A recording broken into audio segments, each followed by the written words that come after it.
Yeah, I'm currently looking into possibly buying one called the Muse, which is almost like a EEG machine, so it records all your brainwaves.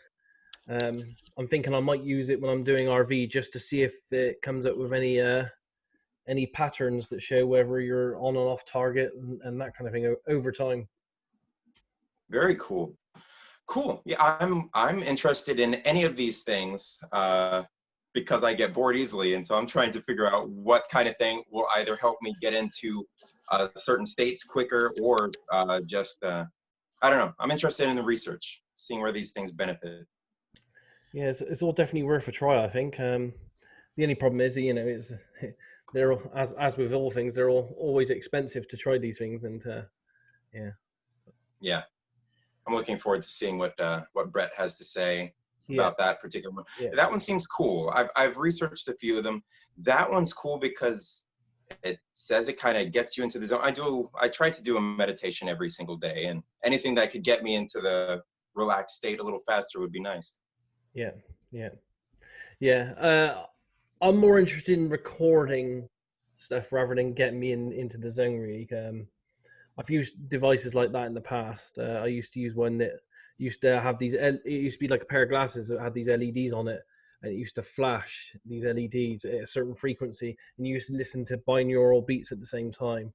And it worked okay. It's just that I'm not sure I needed to go that far myself. Just a little bit of music's fine for me, and just calming down. That's one of the things I'm also thinking about. I was a little worried that if I got some special device to help me with something, that I might become dependent on it. Yeah. Was that the Casino device, Daz? What was that thing? I can't remember what the name of it was, to be honest. Yeah, I can't remember. I got it here somewhere, but I haven't used it in about a decade. But yeah, it was just like little glasses with LEDs that blinked white light at certain rates of fire to the music. So you used to hook out to music and stuff. I think it was called a mind machine or something. I can't remember. Is that the thing that people were trying to have like psychedelic experiences with as well? And I think so. Yeah. Yeah, I remember that. It had I've seen those mind machines. It had about 24 different patterns on it, and depending on what you pressed, it was meant to give you a different experience. Daz, if you it's the Casino mind machine, and every now and then I pull it up on Amazon and stare at it, and then I start to think, how would I hide this from my spouse in the street? Yeah. But it's marketed mostly towards meditators, and I don't know. I'm not sure about getting dependent on it though. The person who's most vocal about entrainment right now is John Herlowski, who also for a while was promoting the Muse devices, and he has a lot of experience with using devices from when he was a police officer and using some sort of Trojan 2 program to try to induce mental states, conducive for I don't know what. But nevertheless, he said it kind of helps him to get down to certain brainwave states easier, the training he had. And he seems to think the Muse is appropriate. But I had a counter opinion from somebody on that on Discord, and I have no idea what the background was, but they had basically said that it wasn't the right kind of EEG to give you the kind of entrainment you would need for remote ERV, remote viewing. And they used some very fancy words. Maybe they knew what they were talking about, but Muse doesn't just for entrain, recording though. brain states. There's no entrainment with Muse. There's no, well, why not? Because I mean, it's built, it's supposed to help you recognize. I've got the conversation here from what that random person said. And they're talking about using neurofeedback to train yourself to enter states. And they say the Muse is worthless for ERV. You need a different sort of neurofeedback protocol called alpha theta crossover training. And you need electrodes elsewhere, not on the frontal lobe. So I don't know. I don't know who this person is. I didn't. Well, he pops up from time to time and seems to be experienced. But when people poke out with those specific words, you hope they know what they're talking about. Yeah. Sounds legit, right? Well, but feedback is different than entrainment too. Yeah. Just like there's biofeedback devices which let you know what's going on in real time, either within your brainwave state, within heart rate variability is another really popular one. There's galvanic skin response, which is another one. And all that's really doing is that's measuring what your body is doing. That's not entrainment is something very, very different. Entrainment is actually creating, it's binaural beat is a type of entrainment where you're listening to a binaural beat, and then there's a certain offset in the frequency of the binaural beat that matches what theta is, 4 hertz, or you can go all the way up to 32 hertz, or you can do whatever you want. And then what happens is the way the mind works is the neuroplasticity of the mind is that it tries to mimic what it is experiencing as far as at a frequency level. And so, and it will go into patterning of whatever it's hearing. It also works with whatever it's seeing too. But the visual entrainment seems to like not work very well from the scientific literature I've read. Audio definitely does work. The magnetic field one, which is the one that I actually just picked up, the research on that looks super promising compared to even audio or visual. So, and that's where all that your brain is doing is it's trying to match what is around it. So it's like, oh, there's this theta 4 hertz frequency that is being played that the brain can perceive, and therefore it tries to match that. And so therefore you'd be more easily be able to get into a theta state. But when you're remote viewing, you're actually not just in theta, you actually dip into theta and alpha all the time. And so the Muse, actually I can show it to you right here. Like this is the Muse headband right here. Yeah. And all this is doing. Can you put that magnetic thing on right now and fry yourself a little bit for us, and we can. There's no output. There's no, see, these devices don't. I mean, I guess you could say the Neorhythm, it does have an output. It has a magnetic field output, but there's no electricity. There's no frying that's going on with these devices. The Muse is just a receiver. It's just picking up what's going on within your head. That's all it's doing. And so the real purpose of the Muse is to help you get biofeedback that you're attaining a calm state, inner balance as you're going. You're usually listening to an audio file at the same time. That's how you get the biofeedback, is that when you hear a storm raging, the device itself is picking up that there's a lot of just errant, chaotic frequencies occurring in your mind. When you're hearing in your brain that when you're not in the brain, when you're hearing in the earphones that there's birds chirping and it's really serene, the device is picking up that there's this high degree of coherence, that it's very, very calm as far as your brainwave state. So it's not doing anything to you at all. All it's doing is it's letting you know what's going on up here. It's measuring it. That's what the Muse is for. Gotcha. And so I've done a lot of experimenting with the Muse. It was definitely really interesting. I mean, I'd already been meditating for years when I got it anyway. So I didn't really get any benefit out of the meditation from it other than a confirmation. Oh, my mind is getting more coherent when I'm doing meditation, which is kind of neat, but there's no reason for me to start using it. I just kept doing my own meditation. But for beginning meditators, for sure, the Muse I could see being a really valuable thing. Am I doing this right? Because that's a big thing, is them trying to figure out whether they're doing something right. But the other device, this is the one actually I just got, is this one. This is the Neorhythm. And this one is, so this is just biofeedback. This is entrainment. So very, very different things. This only records what's going on. It's a receiver.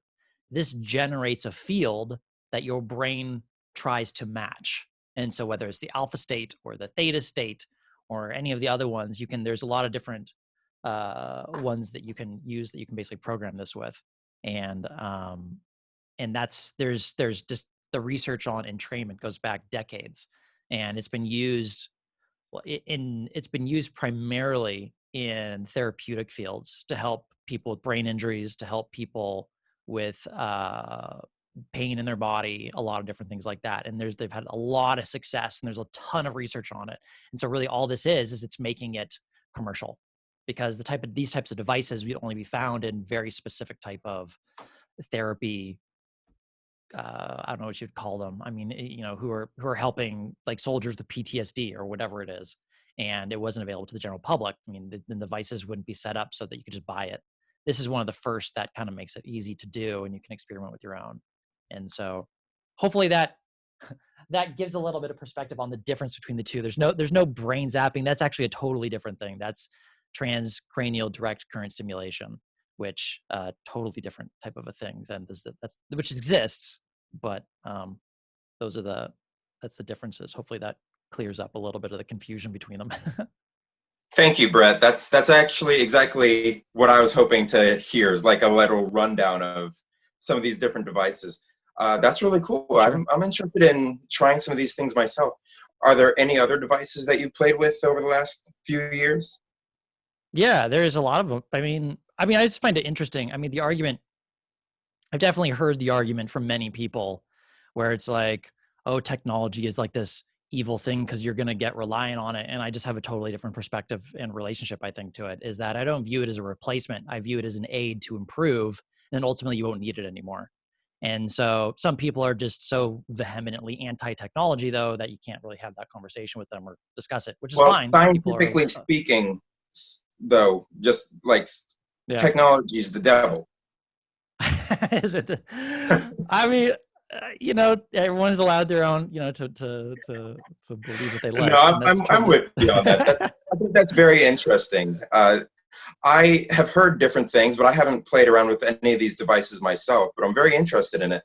And one of my thoughts, a few years back, I was always wanting to use technology to help with remote viewing. I was playing around with remote viewing and virtual reality for a while, that kind of stuff, just to see what is the next step in human working. And these devices seem like a very interesting stage in our development. They're definitely unique. I think, this is just my own opinion, right? So 2 cents, that's really as far as it goes. But I did spend a couple months messing around with the Muse, like you were mentioning, Daz. Like you were considering picking it up to just see if you could take a look at what was going on the EEG while you're running a session. And I did that for a while. Now, maybe it's changed since I've used it, which was like a year and a half ago for that purpose. Maybe the software is improved, but the software really wasn't there in a very easy fashion when I was using it. There was a third party, a programmer who was also like a college professor that had written another program that helped you kind of see some of the EEGs as well, who I reached out to and I said, hey, would it be at all possible to output this differently than your program, because it was very basic kind of the output, and he made an edit to the file and said, yeah, try this, output it to an Excel sheet, because I wanted to see if I could visualize it in a way over time a little bit better than his program did, but never really got around to that. All I really noticed though with the Muse is that it would dip into theta now and then, but it wasn't really consistent when it was doing it, and then it would just bounce around is what it was doing. Yeah. There's like sometimes it would dip into theta, then you come right out, and then dip into theta again, and then you come right out. And it didn't seem like there was any pattern of when that was occurring when you were doing the session, other than, and it didn't seem that when you were dipping in, suddenly you were getting more correct. Your data was more correct either to me. So it certainly wasn't a long-term study. So, it's like, obviously, researching it might be very interesting, doing it in depth, but having maybe the tools have improved to make it a little bit easier. Because that was one of the big hurdles, is the tools were really kind of, there are some really user-friendly. There are some really good recent third-party apps that I've seen. The Muse software that comes with it is not very good, but there are some third-party apps on the App Store that look to be pretty good. Yeah. Got it. Yeah, maybe it's improved since I used it last, but it was interesting. Definitely interesting just to look. It's like, oh yeah, I went to theta and 4 minutes in the session for about a minute, and then I came out, and then now I'm back in alpha. But it seemed predominantly alpha for the most part in sessions, even because I did it with just practice photos that had 100% feedback. It's like, oh, okay, well, I was in alpha and getting on target data here, so I wonder what's happening with that. So yeah, I think definitely interesting. I think it would work best if it was done in tandem with a video recorded session, and both of them were keyed at the beginning, so you knew the exact start points, and then you could look at when you were reaching certain points, like you're getting data from an ideogram or whatever, just to see if you change states and all that kind of. Yeah, that would be definitely interesting. I didn't go that detailed, so might be interesting to see. Yeah, but it would also take a lot to set up, I guess, as well, and it's just another. It's just another hindrance, isn't it? Having the device there, having the camera there, and everything else. Mm-hmm. Well, you got to keep it on your head too. Like, it's the other thing is that if it's not firmly secured, if it's falling off and you're trying to move your head around, that's also gonna. So you got to make sure it's firmly planted on your head. And I also like to listen to music at the same time, so you know. Yeah, you can't wearing these types of headsets don't work with the Muse or the NeoRhythm at all. So you have to have earbuds. That would be a problem because my main device for RV now, well, I got two. I got the tablet, which I do the sessions on, and my other main device is noise cancelling headphones, which are just fantastic. That's it. That's what these do. It's I do all my session work with these on, so it's flick a switch and you can't hear anything.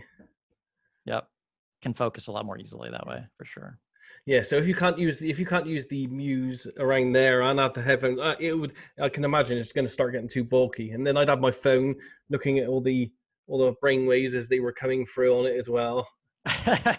You probably would want to kind of push it off to the side. Yeah, your phone, your Muse, your headset, then my tablet as well at the same time. Oh my god. Yeah, but it's totally worth it for Irva's Workalier Award or whatever you'd get at the end of it. Yeah, but I would assume, and I've seen some of the files in Stargate files and stuff that all this has been. We're just repeating stuff that's been done before anyway, it's been done with much better kit and much better resources. I don't think they ever found anything in particular going on. But they weren't listening to modern music. Some of them were. Didn't Paul Smith listen to heavy rock or something? I thought he did. I know someone did. Someone in the program would listen to like heavy metal for 30 minutes before they ran a session, and then they got in the session. I remember reading that somewhere. Somebody Paul Smith listens to heavy metal. Yeah. He used to. I think he used to. Yeah. Okay. Who is it who likes to watch Jeopardy while they're doing their sessions? McMonagall. Thank you. Does he really? That's funny. Yeah. I haven't tried that. I've heard good things about death metal yoga. I haven't tried it myself yet, but that's on the list. I did RV on a bus twice. I've done it in a couple of cafes. Did it in work as well with 30 people just minning around. That's a distraction. But yeah, I haven't watched TV at the same time. I don't know if I could do that. Talk about double tasking. Right, some more people coming in. Okay, so as usual, guys, if you've got any questions, you can ask them out loud or you can put them in the chat. At the moment, we're just talking about, technologies to use. We just talked about the head devices that people use. And as I said, the only other device I use, and I know Brett uses it as well, and I'm not sure if anyone else uses it, is the tablets now. They're pretty cool for remote viewing. They're expensive, especially if you use the Remarkable one, which is quite expensive. I think it's about $400 or $500, is it? I think. Something like that. And they just bought out version 2, which I've got on order. I think a lot of us got on order. It all got delayed. Everything's delayed till September, unfortunately. 10 weeks. I was looking forward to it. It was coming. It was coming early next month, but then everything got delayed. Mine too as well. I was in batch 2, and so I don't know. Yes. What can you do? The virus is delayed lots of stuff. But yeah, the tablets are amazing devices. I wouldn't go back to paper now.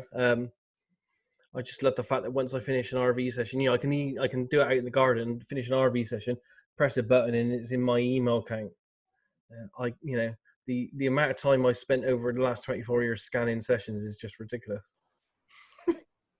So yeah, I'm all for it.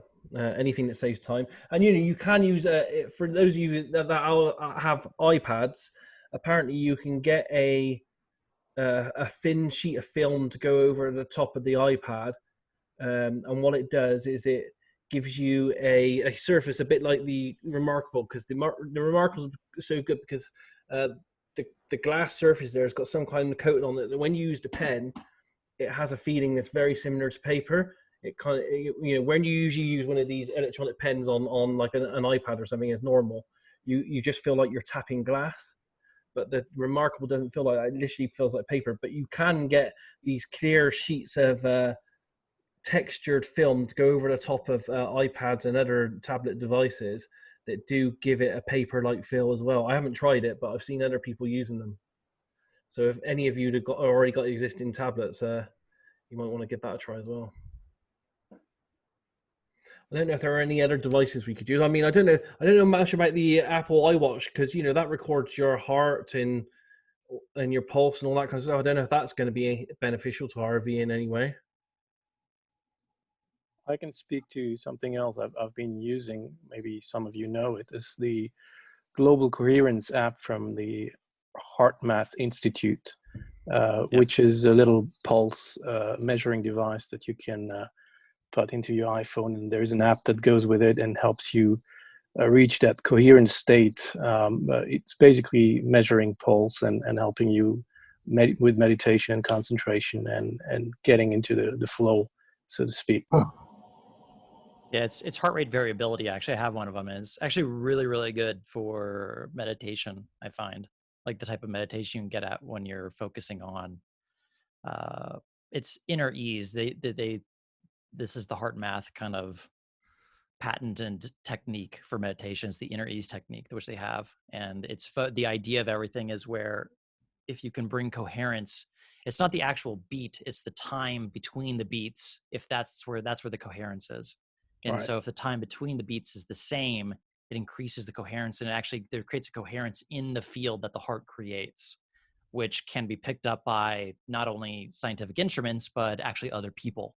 And what they found in the research is that, quite a bit of research, is that if someone holds a coherent state while they're around other people actually, just remember we talked about at the very beginning of this idea of entrainment, other people's coherent state begins to match theirs, because they'll be incoherent, but just by being around the person who's able to maintain that state from their heart affects other people, and they'll begin to match it. So it's almost like a bringing, like, just by being in their presence, it can actually make you feel better because it's reducing your incoherence that you're experiencing. And so it's a really cool device.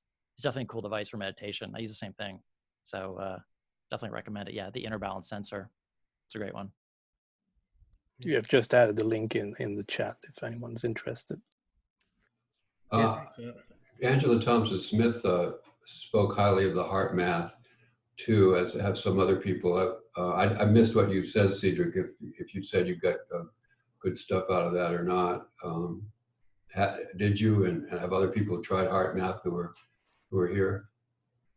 Yeah, I've started using the old sensor that you had to put on your PC before smartphones started, and that definitely helped me to attain a better state in meditation, and also I think it has a direct effect on your sessions, because you can go quickly into a state that helps you just calm the mind and be ready to get out every information that you want. One reason I was sort of skeptical of it is I looked at some of the research, and they really chew out some of the research that was done. But when Angela said that she got a lot out of it, it piqued my interest. So I might give it a try sometime. And it's nice to hear that you found it useful too. They originally had a game called The Wild Divine. Right. And it had like a thing that you put your fingers in, and that gave you immediate feedback, because you could change levels in the game the moment you reached a meditative state. So I learned to meditate with that game there, and the feedback device. It was really fantastic. That was the precursor to this. It was really nice. The Wild Divine. That was HeartMath? HeartMath made that before? Yeah, right before, like 20 years ago, gotcha. Maybe. Yeah, this is I just grabbed it off my shelf. This is what you put this little clip on your ear. So it's just a little clip you put right on your earlobe, and then has another little like Bluetooth sensor that's connected to, which then connects your phone to the app. And I've used it for about 2 years now, off and on. And it's definitely, like, I've had really, really good results with it as far as being able to go deeper in meditation, be able to focus more clearly when I need to focus on something. So yeah, no, I definitely recommend it. I think it's a great little device to just practice. And then the cool thing is that by using these devices, from my opinion, is the goal isn't to just use the device for the rest of your life. The goal is to get to a point to where you feel comfortable enough, you understand what it feels like when you're in that coherent state, that you don't need the device anymore, that you can put the device to the side and you just know how to very quickly get back to that coherent state, because you've done it so many times and you've gotten feedback that you were in that state, just like an RV session, right? It's like, how do you get better at RV? Well, you need feedback early on to see whether or not you're on signal or you're just in your imagination. It's a very similar kind of concept, and it definitely works, at least for me. So I have a question for you, because you're speaking about getting into deeper meditation. Just curious, have you had any strange, spontaneous experiences while getting into deeper meditation? I've been listening to some more advanced meditators, a guy named Daniel Ingram, who wrote a book that's available free online, who's an ER doc, and he talks about sort of how in the West we're not well trained to cope with the effects of deeper meditation, which in Eastern practices were meant to sort of lead you to awakening, and awakening isn't necessarily pleasant or fun, and in fact it can be shattering towards your sense of identity and worldview if you're not ready for it. So he has a book called Mastering the Core Teachings of the Buddha, and it's a very interesting kind of wild book, but I've had at least one strange experience spontaneously during meditation that made me feel like one of those guys who goes on to the remote viewing groups and is like, dude, did I just remote view? This happened to me. But what have you dipped into? Are you asking me or just in general? Well, I mean, you had the spotlight, so I'm sort of asking you, but if anyone else has Okay. strange, spontaneous experiences, I'd be curious to hear about it from the perspective of people who actually practice remote viewing, how it relates, or if it seems like a totally different thing. I mean, I can give you my perspective. I'm sure other people maybe have their own, but I would tend to agree actually with what you mentioned there, that meditation is kind of it's only being partially used in the West as like a feel good type of a thing. Let me relax. But primarily, I mean, it's in Buddhism, it's also in Hinduism as well, where it's like the idea, the goal of meditation was enlightenment, and just whatever that means, right? It probably depends who you ask. But a big part of the meditation was not just calming and relaxing the mind and getting the benefits in the body, but it was also the ability to, now that you have be able to reach that state, is that you can bring in, hold difficult emotions, difficult experiences, and almost build a resilience to that through in the meditative state.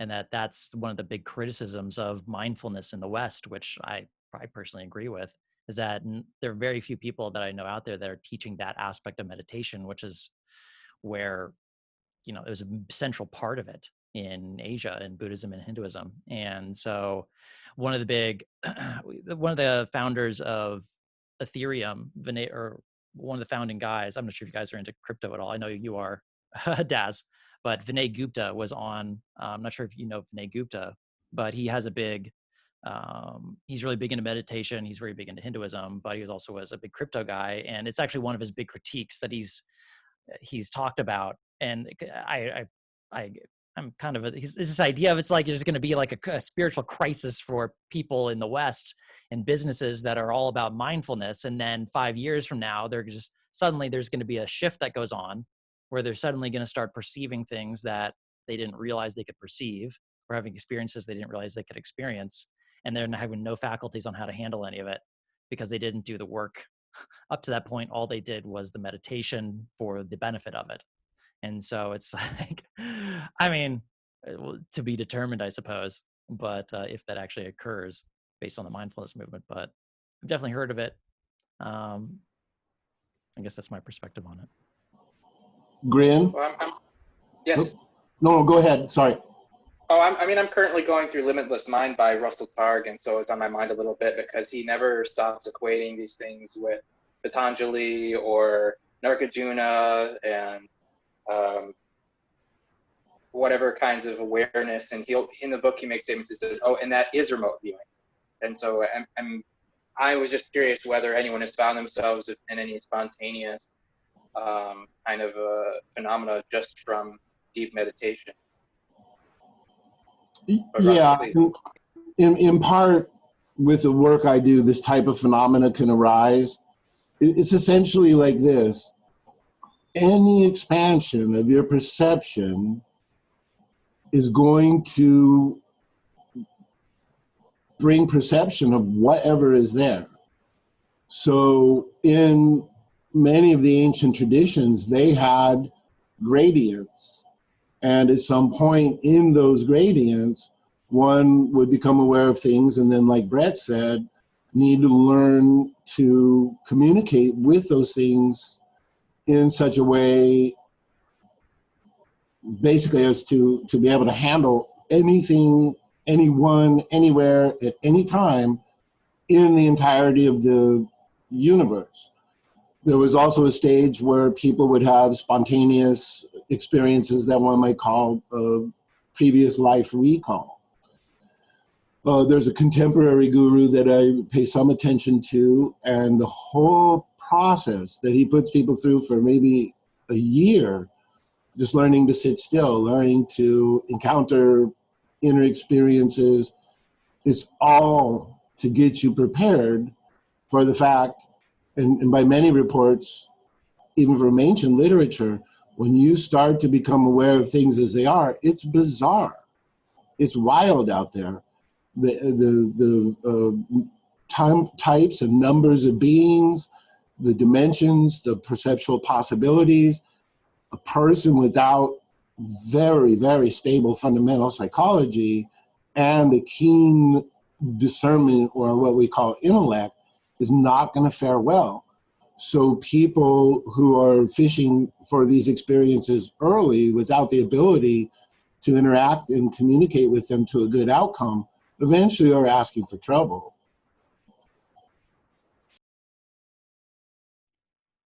I guess I can add to that a little bit.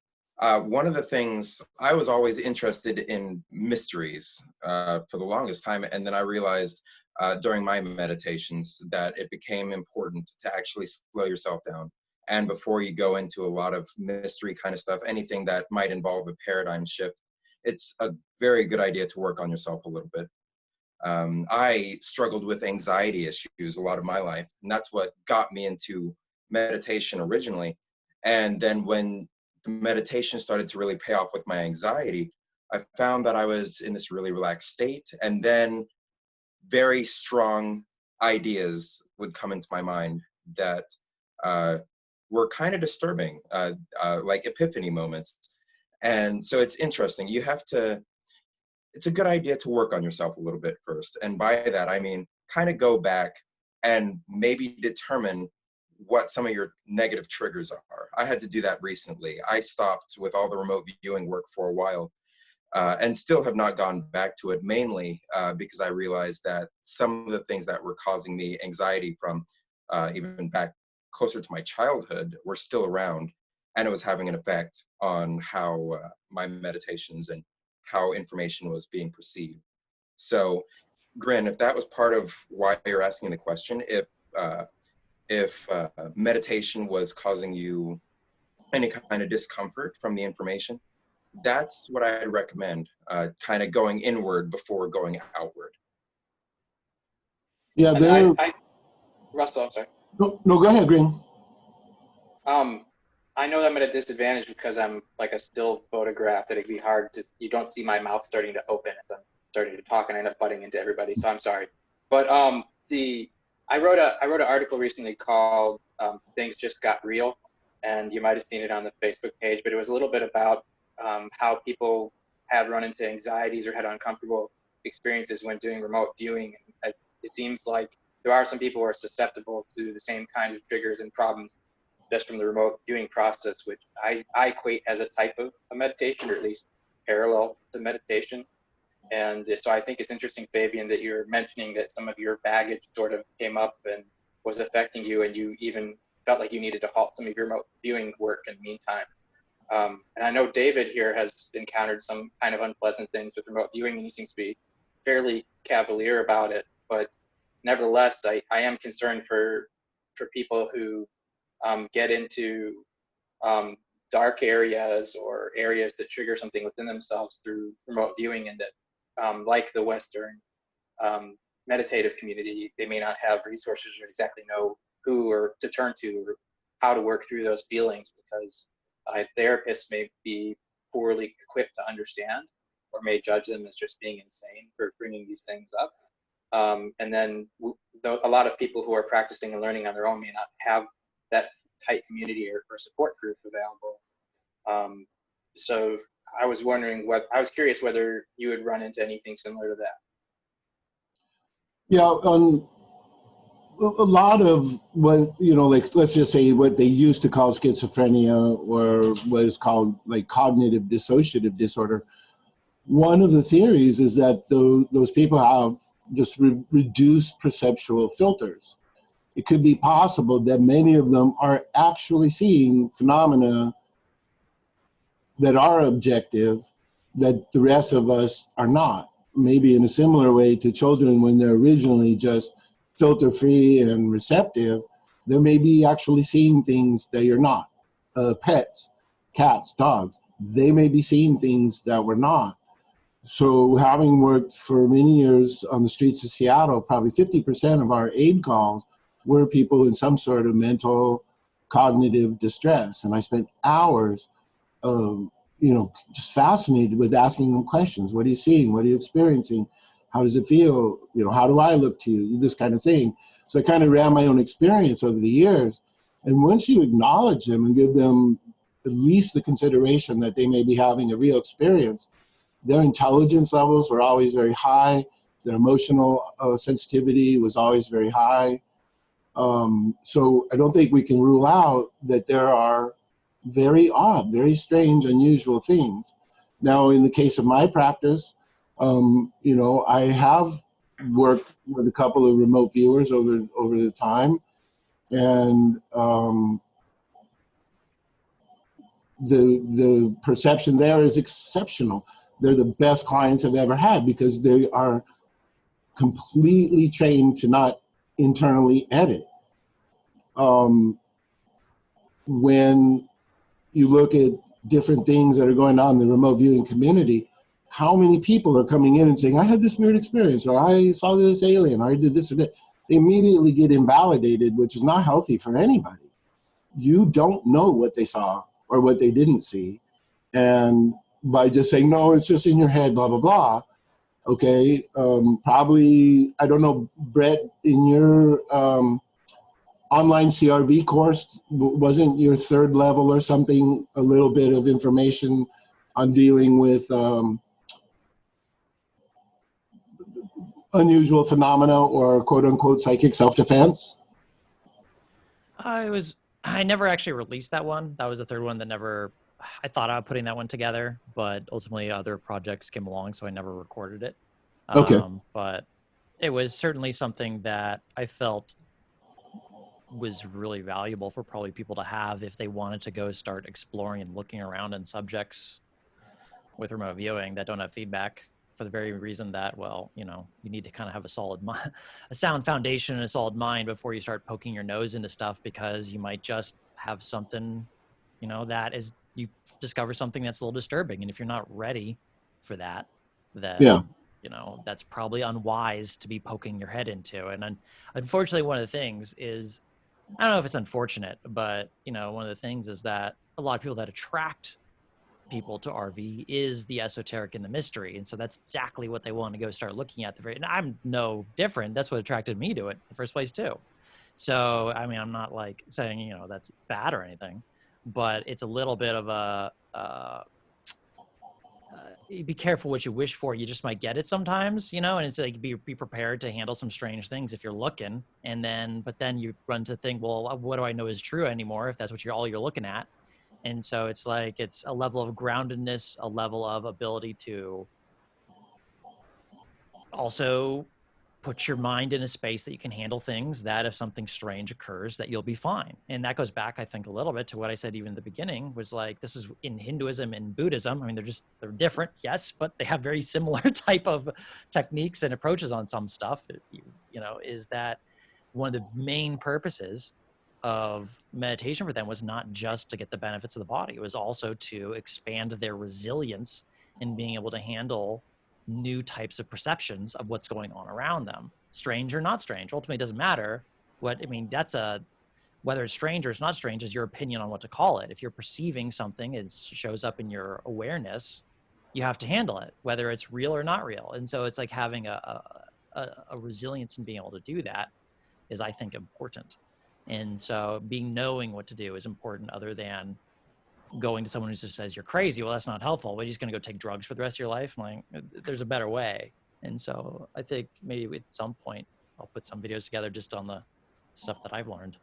But yeah. I mean, I thought you pioneering that concept is brilliant, and I can see a place, honestly, in remote viewing, not as a basic level course, but if a person comes up, just like Grin is saying, and says, have you guys ever had something? And then people, instead of saying, no, you're crazy, hush up, say, well, yeah, I kind of had, what's going on? And then I'll be able to offer them something.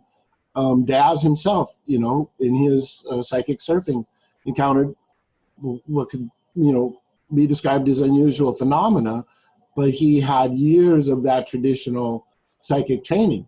So he stays calm. He communicates with those situations in a way that has a positive outcome. And now, even in his remote viewing, it seems like he just doesn't pay attention to those things or let them disturb him. But that didn't come overnight. When I work with people, I have to literally run gradients of memory testing before I would let them go into anything heavy. So I start with a process just simply called like a life review, where I say, remember a time where you had a good vacation. Remember a time where you found some money. Remember a time where you got a good grade. And if they can't sustain a positive memory and bring it up with some vividness, I have to spend 2, 3, 4 days putting them through a certain type of training until they can just handle fundamental memories. Then the next gradient, where they can handle memories that do have a little bit of impact, in terms of emotion, some grief or whatever. And then once they're able to do that, then they can go into the deeper memory recall. A lot of times, if you shove people off the deep end into their own psychic space, it is not pretty. And I don't think it should ever be done lightly. Just going back to schizophrenia and the idea of the filters being off, I just found this great quote that I really like. The psychotic drowns in the same waters in which the mystic swims with delight. That is from Joseph Campbell's Psychology of the Future, which is like, that sums it up for me, I think. Yeah. I mean, we all have to be careful. Over the years of all the different circles of remote viewing that some of us have been in with the different email groups and stuff, there have been more than a handful of people that have gone down a negative route because of remote viewing. They couldn't handle the transformation processes that it gives you. I mean, I think we can all agree we've pretty much seen some public displays of that with probably people like Ed Dames over the years and stuff. But there have been other individuals, and I myself and Tunde here in the UK, we had one guy that one guy just literally just turned up at my front door, and then started accusing me and Tunde and a load of other remote viewers of being involved in this mass conspiracy against him, and he just kept turning up. And in the end, we had to get court injunctions against him. It did get quite serious. Then there have been other instances. I'm not going to go into them in depth, but there have been other experiences. It's almost like you get one a week. But some of the people that do get exposed to remote viewing and the fact that it can give you a different viewpoint on life, it can be quite negative. That's why anyone I mentor, I ask them questions about their background first. I want to know if they've had any mental breakdowns or any mental problems in their past, because I don't want to negatively affect someone. But there are people out there who will just like teach thousands of people and not worry about the consequences. But it's not, I keep telling everyone, psychic development work in general, but definitely remote viewing is not for everyone. Not everyone's suited for it. So yeah, you have to be careful, I think. Brett, didn't you have a person that just became obsessed with the thought that you were remote viewing them and mind controlling them and whatever? Oh yeah. Oh no, I had it. It never came down to them showing up at my place, thankfully. I never had that, but I've had more than one individual become rather obsessed with a conspiracy of how I was mind controlling, obviously there's an issue, and that's the kind of person that does need some real help. But it's like this is like an opportunity for them to obsess about whatever that is, which is sad, but at the same time it's like I don't want to And they had the military guys too. Had a guy, didn't they have a guy go a bit crazy at the Monroe Institute and try to attack them way back in the 80s? Oh yeah, you're exactly right. That did happen. They said there was an office guy, one of the people who wasn't involved in the program, but they did like 4 of these large-scale group trainings at Monroe Institute.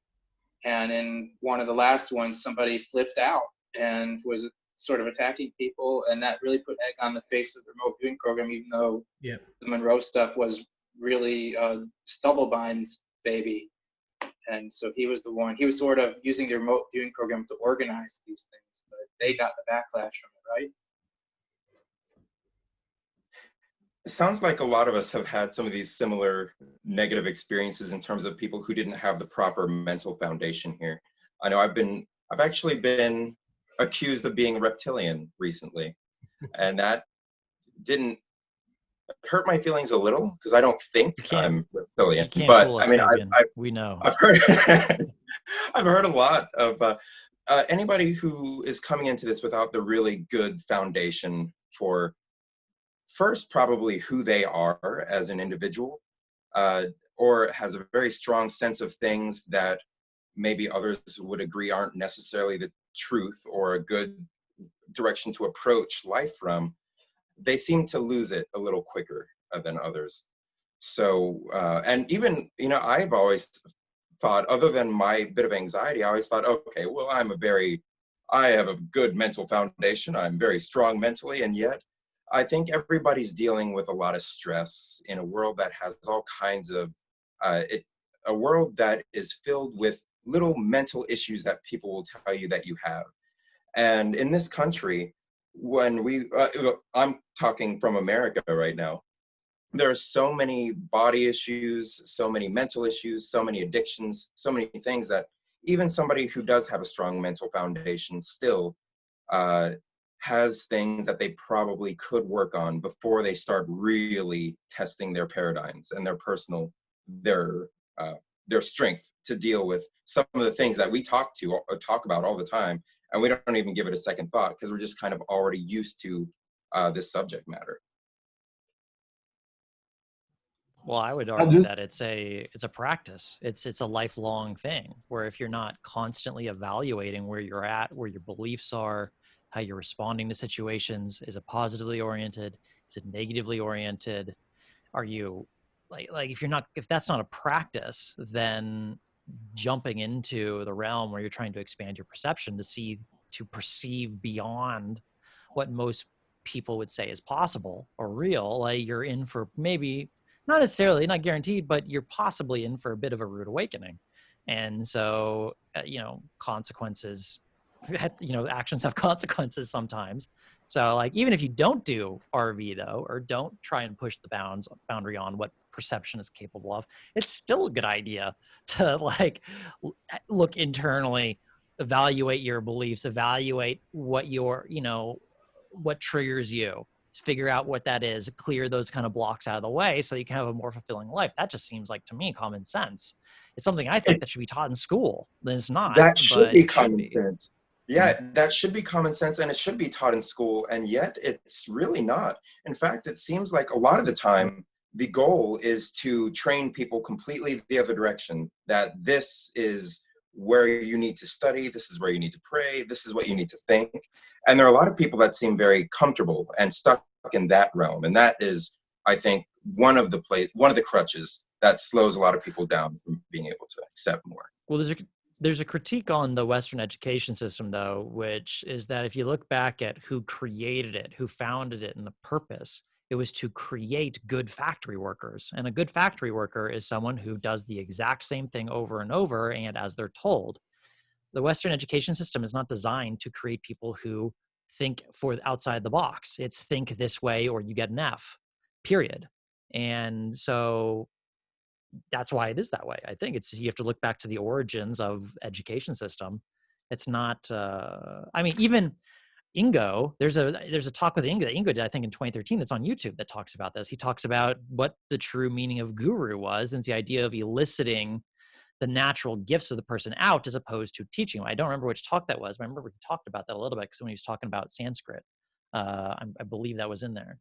But I mean, that seems rather relevant, I think, to this, at least to this topic. Absolutely. Yeah. It's something to consider. Just fix yourself before you go out and try and fix the world is kind of that same approach to life. Yeah, that reminds me of somebody. There was somebody who joined the Discord, I think, and said that they wanted to learn remote viewing because they knew that the prostitutes were being attacked in a parking lot, and they wanted to be able to protect them. So I said, maybe, start with the apple and see if you can remote view the apple before you go full vigilante. Yeah. Yeah, you maybe you some do self-defense classes, maybe. Someone asked a question. Mike asked a question earlier. I don't know if anyone wants to talk about this. If you'd be interested in hearing any further thoughts or experiences with telepathic overlay. Does anyone have any experiences or thoughts on that? As it goes silent. I do, but you might be tired of hearing me talk. But I think telepathic overlay is very important, maybe as far as displacement goes, right? I had an experience where I set what I thought was a simple target to somebody, and I happened to pick a location that I've been to, but all the resources and everything I put into the tasking and feedback document were publicly accessible. But when I got back their session, they had drawn me running around in a position holding up my cell phone camera, which was basically what I was doing. They said, there's a man, he's involved in some sort of athletic exercise. There was no object in the hand that he drew, but he drew a person with their hand raised as if holding like a rectangular object up in the air in front, and almost none of the detail about the target. And so I think that was a pretty good example of telepathic overlay, because my memory of being there and my experience of being there were very much in my mind as I was studying the target, even though I wasn't intending to be part of the target. So I eventually did probably spoil things even further and fulfill that by saying, okay, here's the video I recorded when I was running around the front of this thing 10 years ago. And I don't know that the viewer believed that they had actually picked up on me or not. And I don't think they wanted to focus on that because they didn't feel like they hit the target. But I feel like it was a hit, but they were drawn to me. So that's either an example of telepathic overlay or it's an example of temporal attractor, right? And I don't think it's maybe hard to separate the two sometimes. I had one. There's a third option in there, don't you think? Oh, sorry, Brett. Oh, no, there's a third option of what could have happened with that session too, though, right? Not just those two. There's a third. Are you saying retrocausal route? Because that seems to be the third option or 100th option. No, I was just thinking if it was a miss and it just happened that because it was a simplistic thing, he just described a person doing a thing and you just matched it. You pattern matched it. There's an analysis. They saw someone else on their cell phone. Yeah, the error was that the session was off and it was an analysis. Is how you came to that. Like it's what the analysis was off, essentially. Yeah, pattern matching is possible, but that's also, I mean, that's sort of the trap that we always might have to consider: is are we pattern matching or not? But when the target could have been anything in the world, and it could have been something that I'd never been to, and that I hadn't been running around holding a rectangular object up in the air in front of me in an awkward position. But out of all the unlimited things that they could have put on the paper, they put in the thing that matched me when I had been at that site. And so I have no idea how to calculate the statistical odds of that. Yes, I might be inventing it in my head, and I think it's always fair for us to consider that so that we don't take what we do so seriously as a standalone answer. Yeah, I'm not saying that's what happened. I'm just saying it's a possibility. That's all. It's always try to like factor that into the equation. It's like, okay, am I forcing this session to fit the feedback? Because it's something that people, I'm not saying, again, not accusing you this is what you're doing. I'm just saying it's like, I like to have that. It's always something that I check for, at least in my own sessions. Am I forcing this to fit? And same, even when I work with the students, are they trying to force this to fit? And so that's just something to consider. That's all. I guess that's where the beauty is in the eyes of the client, right? And so if you turn in work and you're not sure about it, but then your client, and I'm using client loosely, that could be the person who tasked the target just for practice or training. If they seem to feel like it's a hit, then you kind of sometimes have to give up your own session and say, well, I don't know if it was a hit or not, but you're letting go of that. And it's in the same book, Limitless Mind, Russell Targus talking about the monitor and viewer relationship, and he's likening it to left hemisphere and right hemisphere. And he's saying that you let the monitor do the analytic stuff, and then that removes the viewer from having to do any of the analytic stuff, and they're free to just unfiltered report whatever's in their head. And in the end, they're working together synergistically. And so it's something that a lot of us haven't had the opportunity to try to do.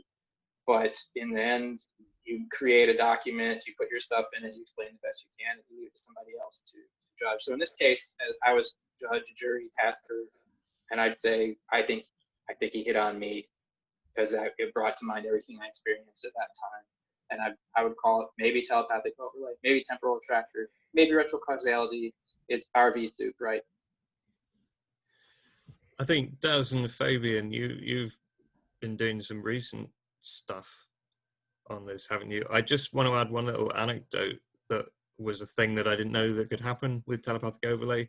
I did a session for like some random guy who appeared on the subreddit, and I didn't know who it was, and put this target up, and it just, I know, but it caught my eye on the way past, and I was like, oh, why do I want to do that? And I sort of like had a little intuitive think about it, and was like, this tasking's screwed.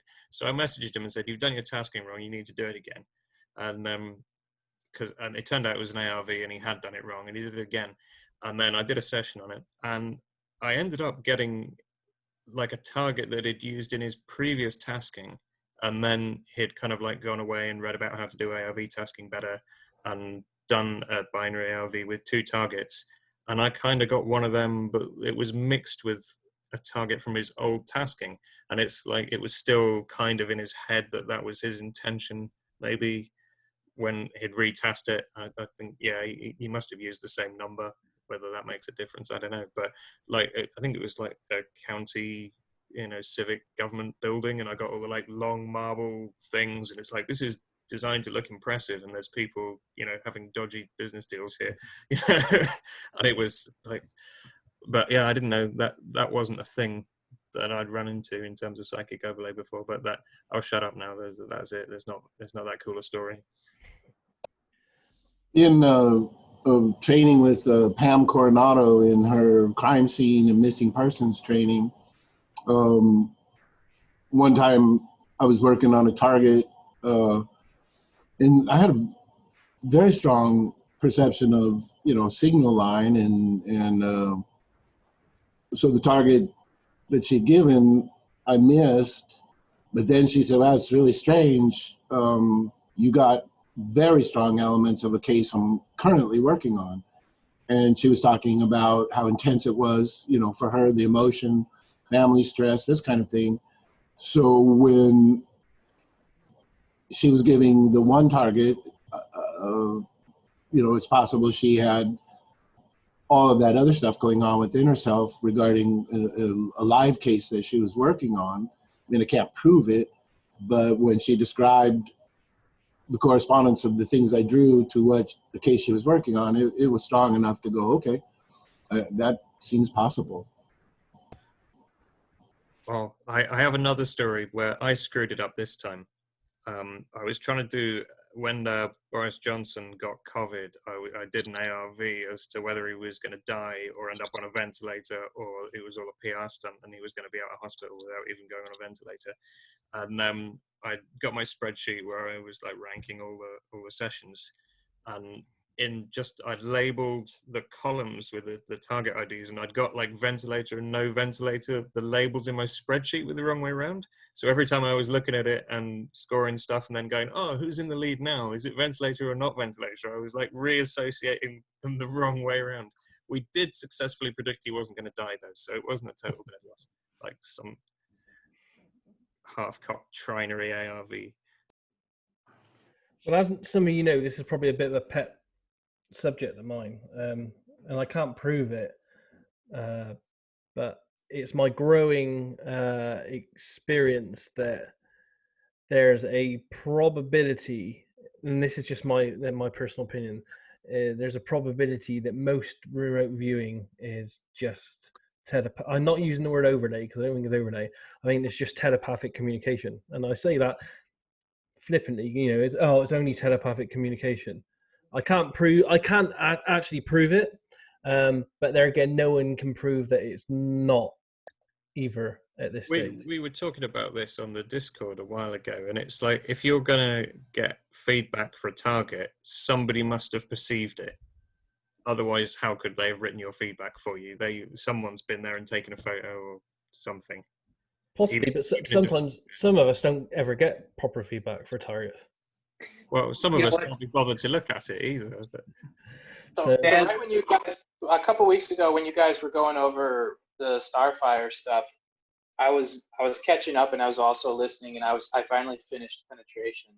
And in Penetration, Ingo talks about the mind-to-mind model of telepathy and how that's really actually hamstrung sort of study of psychic functioning. That he thinks it's a bad model, and psychic research that analyzes all the nuances of the mind-to-mind model. If somebody's a broadcaster, somebody's a receiver, that this is the only model that actually gets any sort of airtime in research, but the results are not significant most of the time, and it hasn't propelled us forward into new age of psychic awakening. In Penetration, he sort of insinuates that the mind-to-mind telepathic sender and receiver model is flawed and is actually keeping psychic research in the ghetto. But what he sort of proposes instead is this idea of mass consciousness, that you have individual consciousness, you have individual ideas, but then you also mesh into mass consciousness. And that mass consciousness was also something he referred to in the article, a telepathic overlay that he wrote that's available online if you Google Ingo Swann. A telepathic overlay, when he likens it to the same type of situation as a hypnotist and the people being hypnotized, and the relationship of rapport between people, and also mob behavior. So Ingo seems to say we're all connected, and so it's not a point-to-point transmission receiver thing, but that we're drawing, I think, from the same collective source of knowledge and wisdom, in which case telepathic overlay or telepathy being a main source of remote viewing data would make a whole lot of sense. And it runs completely counter, I think, to Ed May's theory about remote viewing, is that it's basically all retrocausal, even with maybe particles and stuff, tachyons and stuff, moving backwards in time with information. The important thing for everybody is we don't really need to know this stuff in order to do remote viewing, but telepathic overlay is insidious when you can't detect it, right? So when telepathic overlay is somebody in the same room with you who's busy thinking about a tough case of theirs, or somebody's thinking about a soda they're drinking, and you get a taste of soda in your session, well, and you can recognize it, right? I think it's worse than Russ that. had examples. Yeah. I think, yeah, and there's no evidence contrary to it that any and all remote viewing could just be telepathic communication between the tasker and the remote viewer. So, a tasker could set me a target, and I could just be telling him what he wants to know, not real data.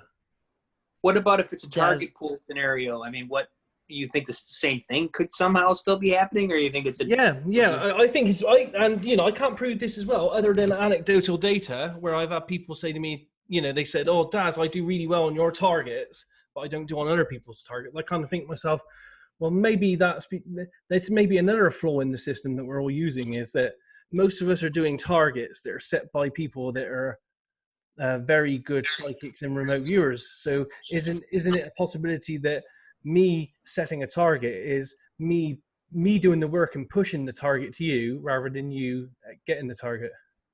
Well, the counter to that is I've known of quite a few people who just for kicks will go on to some place like Reddit, and they'll go to the pics board and they'll say that the target is the next photo I see.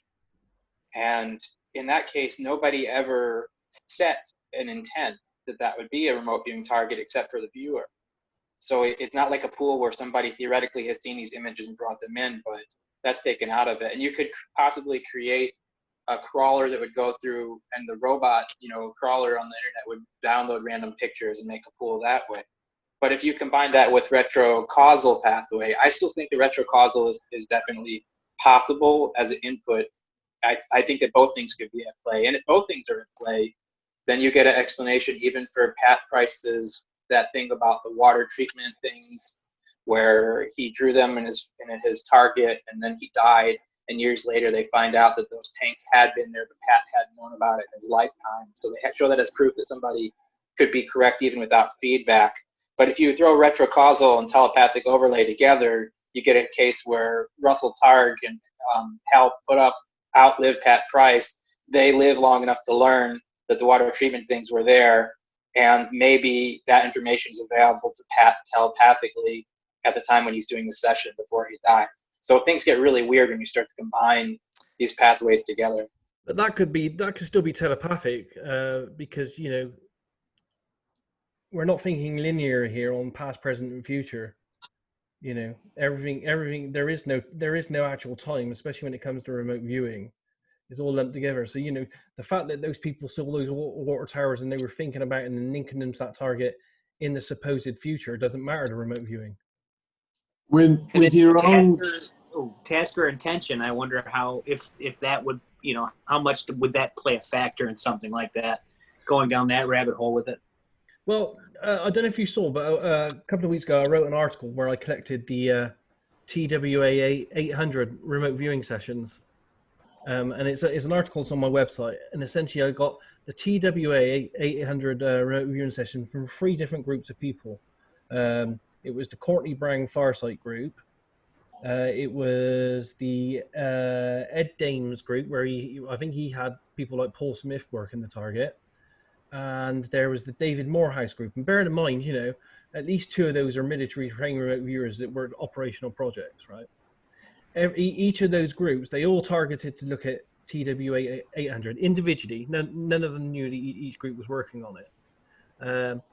But each of those groups came up with a separate, solid, RV data-wise explanation for why that plane exploded. I do remember that, yeah. And we got to be honest, the probability of it being a terrorist attack, of it being a missile, and of it being a faulty component all at the same time, that's going to be, that's not going to be the true event for this. So that's when you really wanted to get the job done, Daz. So you've got to ask yourself, you've got credible remote viewers here, fully trained. Why are some of them coming up with the wrong explanation? Why are they all coming up with 3 different scenarios for why this went down? Either they're off, or there may be something else in play.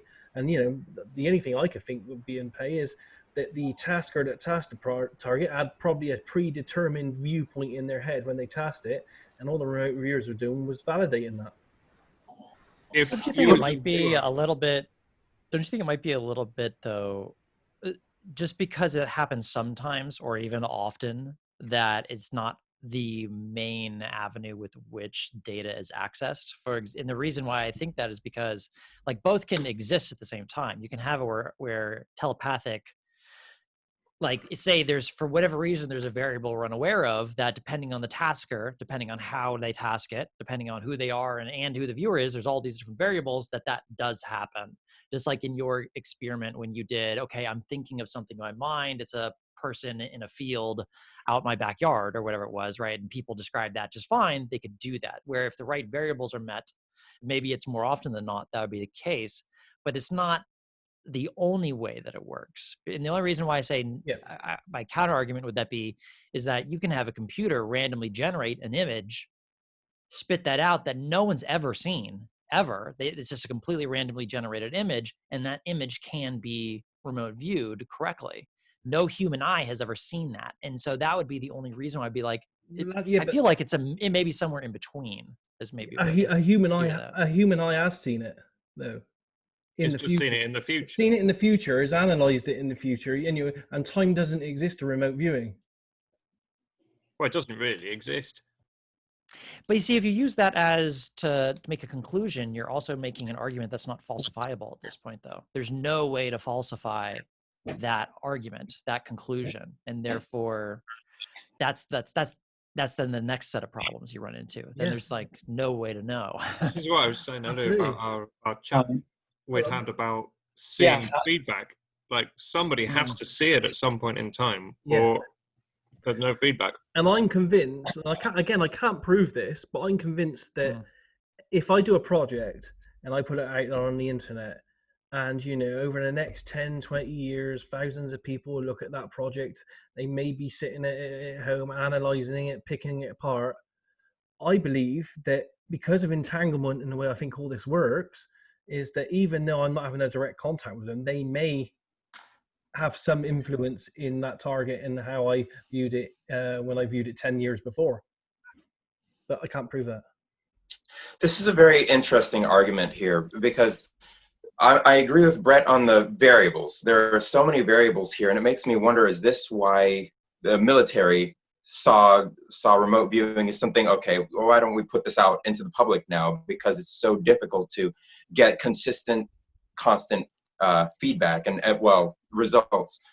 And I'm reminded of one of the targets I tasked a couple years ago, where I don't even know that I worded this very well. The target was something like remote view the best cure for cancer or something. So this was one of the studies I did back then.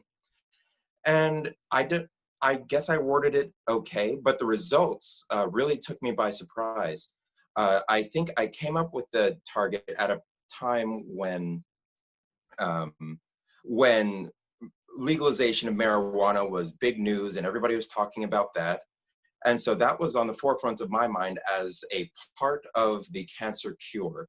And then I pretty much just said, okay, well, remote view the cure for cancer. What is the best thing that we currently have right now for curing cancer? And so I went into that target without having a good answer myself at all. So regarding overlay, I would say I didn't really have anything that I felt like I was projecting onto the viewers other than marijuana and hemp and various things like that. So I think the reason I'm bringing this particular target up is because the results that came back were so unexpected. I think what I got were 2 or 3 people getting back to me showing a device that created frequencies and was able to target unwanted masses. And so I thought, well, what is this? This has nothing to do with weed. And so I had no idea what I was looking at when I was looking at the results. But what seemed to be similar between everybody's results was frequencies and harmonics coming from a very specific device, which they all seem to draw out as this thing that would send these frequencies out. So I Googled to get feedback myself. I did a Google search, is it possible to cure cancer using resonant frequency? And a few things popped up, and at the time, I didn't know anything about frequency healing, any of that stuff. I'd never even heard of that concept. But I Googled it, the stuff came up. And then I found out that just a 2-hour drive away from me was the focused ultrasound clinic. And it was interesting. It's just these people who use ultrasound frequencies to target and shrink or burn off cancerous tumors. And they've been doing this for a number of years and getting FDA approvals to do certain treatments on people around the world. And so when I found this out, I was very happy to share that feedback with the group. But what was even more amazing for me is that I figured, okay, well, actually, they were only 1 hour from where I live. So I thought, okay, well, why don't I give them a phone call and see if I can pay them a visit? So they were very willing, because I said, if I can get to come out and take a look at what you guys do, I'd be very happy to make a donation. So I drove out, they met with me, they gave me a tour of the facilities. And so here I was standing in a place I'd never even imagined with devices I'd never heard of. And they were healing tumors with using frequencies and getting FDA approval because they actually know how to play the game over there. So it's an amazing clinic. Anybody who wants to look this up, it's called the Focused Ultrasound Foundation. And they've been around for a little while now, and they're starting to spread around the world. But I just thought that was really interesting. And it took me to, it made me really appreciate remote viewing that much more. If you ask something basically with the right intention, then wow, you can get really amazing results, especially if the results matter. So that's my opinion on where we're talking about overlay and all this stuff, is that you can, as a tasker, you can go in, if you don't have full feedback, and I've been guilty of not having proper feedback sometimes, but if you go into something without proper feedback because you just want an answer or a direction to go in with your research, then remote viewing can definitely point you in a direction. And I think that was the best experience I ever had with it. So adding to that, Fabian, I just want to say that I think this particular thing that you mentioned about the ultrasound just reminds me of the biophotonics research by Fritz Albert Popp. Is that what you're talking about? Yeah, because I've learned about that since the remote viewing studies. Since the ultrasound. There's been consistent literature on that, and I guess people just haven't been looking at that. But nevertheless, I also just want to add to the discussion with telepathic overlay, retrocausal things, and the basic concerns of how something is happening. So I'm not sure if you guys have seen this, but there is an education system back in India. It's called the Nityananda Gurukul, basically.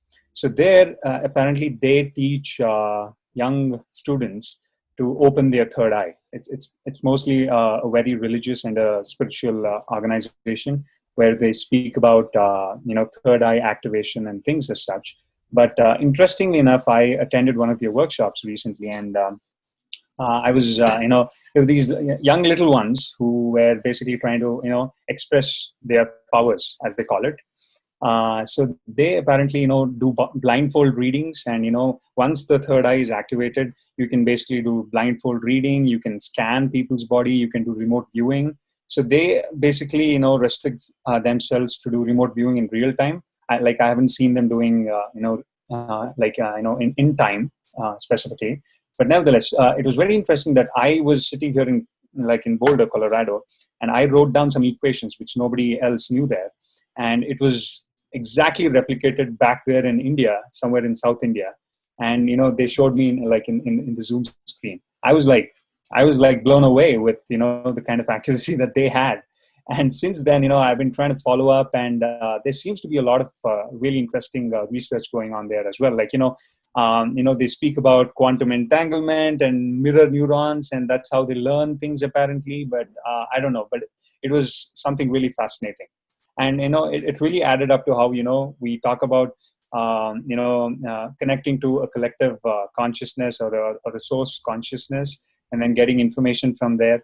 And they also speak about these Akashic records where, space-time is right there relevant. You just basically connect to a frequency and get information. So I thought it was really fascinating as such. It was new, but, I still have to dig in and work with them. But it was really, really interesting there. Fabian, I had that was a really cool story on that remote viewing work, which then you later on, you had no idea what it was, but then it's like, oh, actually people are doing this right now, and it's using a device that's using sound. Yeah, I've had a very, very similar situation where I had it was a different type of approach. I wasn't looking to cure cancer. It was just, I had a client who was interested in investments, and he told me a little bit what he did. He just ran a clinic. That was all really I got. And it's he was like a health professional. And so this session actually, I was just looking, it was just, the target was basically his optimum investment for his career is what was associated with it. And the session work that came back from that was, it showed a person coming into a space, putting this blanket around them, which light was being basically, the blanket, it had like light on the inside of the blanket that was being used. It was wrapped around, there was a session that then they come back and forth to do these sessions and put this blanket around them that would basically put light on their body. And so I'm like, when I finished that work, I was like, I have no idea what in the world the heck this is. So hopefully, so I just remember talking to him after I finished all the work on that and follow on. He's like, I think I know what you're talking about, because I'm considering buying one, what you just described already, which he hadn't let me know, which is the coolest type of feedback. But apparently there's a device that it's LED light therapy, which was a number of years ago. Apparently it's really starting to pick up use now in the West, where there's a specific type of device where you'd come in, you'd have repeat treatments with it. It would wrap around different parts of your body. There's LEDs on the inside of it. And the LED light therapy, the research is really, really promising. And the one he was thinking about investing in was something like $35,000, but he hadn't pulled the trigger on it yet. And so what ended up the session doing is I was describing something I had no knowledge of. I tasked myself with that, essentially that target. And it was something that he actually was already considering investing in. And so almost what just occurred there is my work for him just confirmed what he hadn't decided on yet. It just gave us, oh, okay, well, maybe this is what would be an optimum investment. And so how that plays into the role, I mean, it just reminded me of that experience. And so I was like, whoa, that was pretty neat to get that type of feedback. So I don't know. It's like, there's certainly, like, who knows is the question. Like, how can you really know? You know what I mean? Everything's so anecdotal and experiential that it's like, okay, there's definitely you can get valuable insight with RV, but it's like when you're trying to like put the book down on, this is exactly how it works. It's just like, man, that's a tough thing. We can almost get glimpses of it and then we can hold the hypothesis, but it's almost like we just need to be malleable with them, because it's like new good data might come in and say, oh, I wonder if it's that. But it's probably all that dark matter, but apparently dark matter isn't even real anymore, according to like the most recent research. I don't know if you've seen that. I've never been a fan of dark matter. It doesn't it's make so obviously a kludge, isn't it? It really is. Kludge factor. It's all about the cosmic egg. Brett, what I like about your story and Fabian yours as well, they're both like circular in that it's just not in the head of the tasker. And like Fabian, you would have never been in that place with those machines if you hadn't. So it couldn't have been like, oh, I was going there anyway. But he was in the future. Well, only because he did the RV, Daz. Exactly.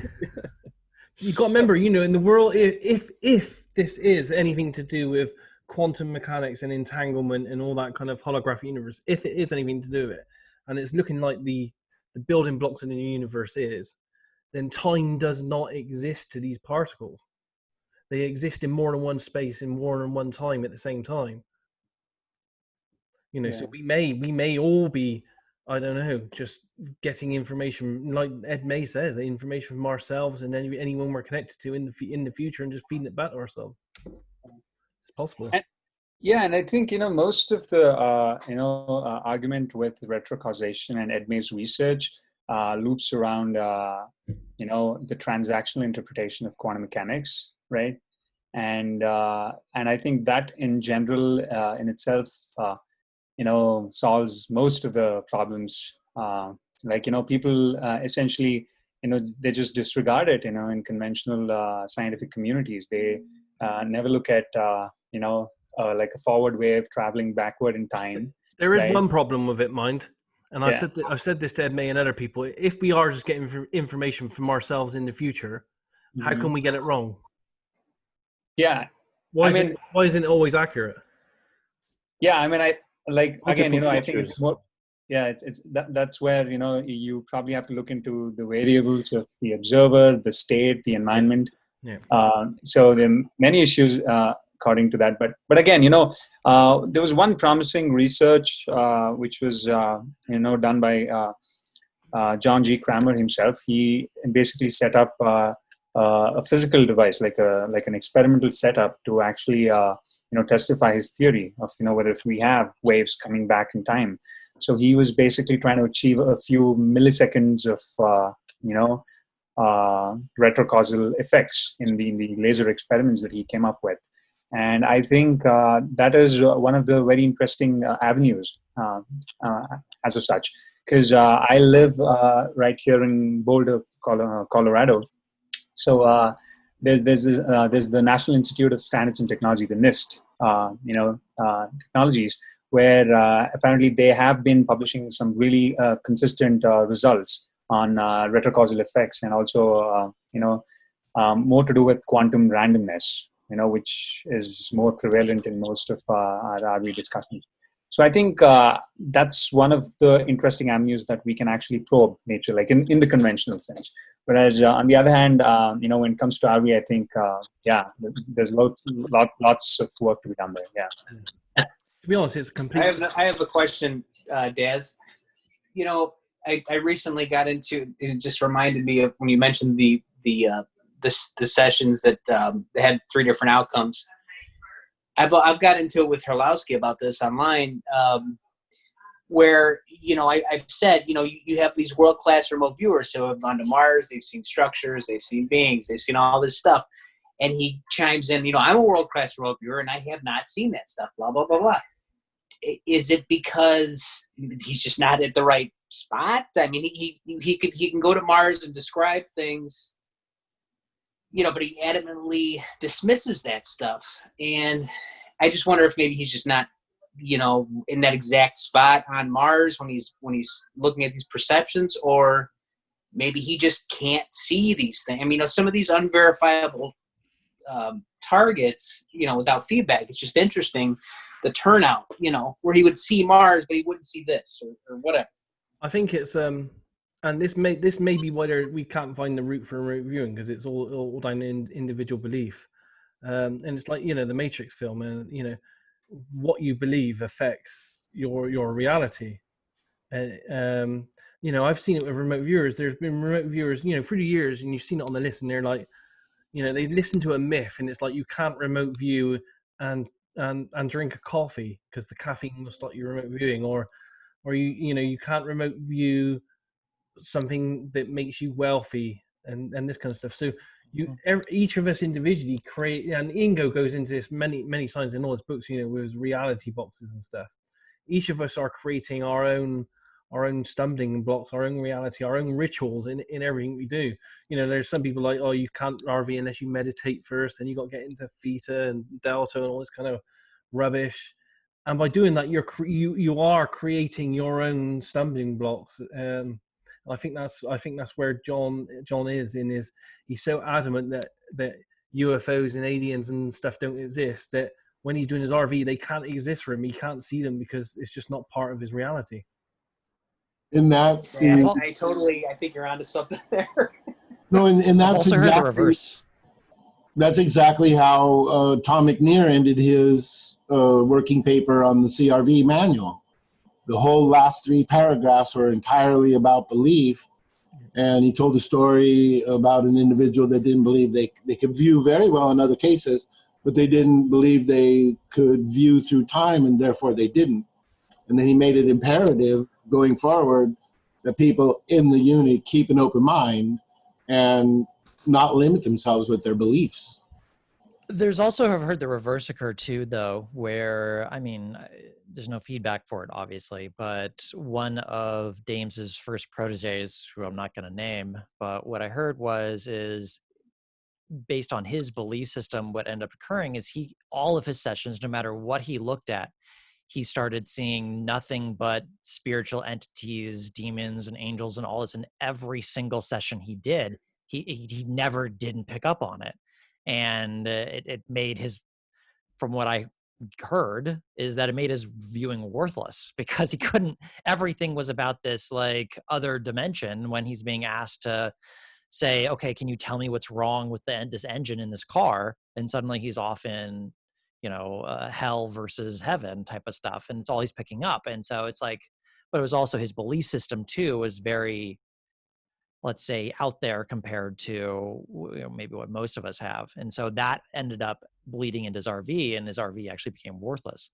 So, there's 2 sides of that spectrum, even perhaps. So that's actually why, it's one of the reasons why I stopped doing like cooldowns and stuff, is I didn't want to put any chains on You know what I mean? I just want to just, I don't want to have to get into these kind of rituals if it's something I can just go and just do.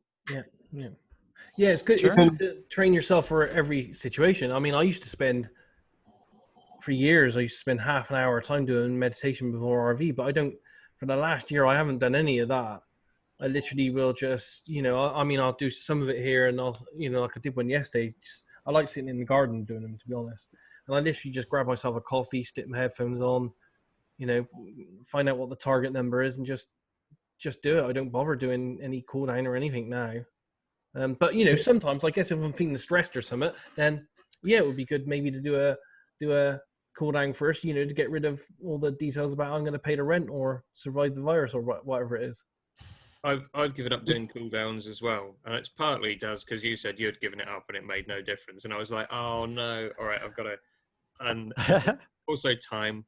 I used to do like binaural beats and meditation and all sorts of, and like actually some of my best sessions have been where I was just like, okay, let's go, I don't care, because it's that I don't care. You're not like, oh man, I'm doing this deep meditation, man, I'm so zen, and and you're like really invested in it. You're just like, whatever. One of my best sessions was I was half drunk on vodka, and I probably had a Viagra and all sorts. It was a Saturday night, so it was a party night. It was a date night. And everyone's like, oh, you can't RV on drink and drugs, but hey, I did all right. So. I do feel like I do better if I'm looking forward to doing it. I feel like if I'm not into it at all, they found in the unit and in SRI that teaching and getting the viewer to kind of understand that they're part of something valuable and their work's going to be valuable, as part of a good experience for them and for the project in general, leads to really good remote viewing data back for you, whereas you can work for some projects and the project manager kind of ignores you and give you a bad attitude, that kind of thing, and that does a negatively affect. So how you feel about doing your remote viewing massively affects the outcome. When you guys were talking earlier about Paul listening to hard rock back in the day, he teaches now right at the beginning of basic. If he went back in time, he would do no cool down, nothing. Just sit down and do the session whenever it's required. And what was interesting in watching him, because he performs live sessions, the class picks a target, gives it to Paul's assistant, who does not know what the target is, and then they monitor Paul. But I was surprised his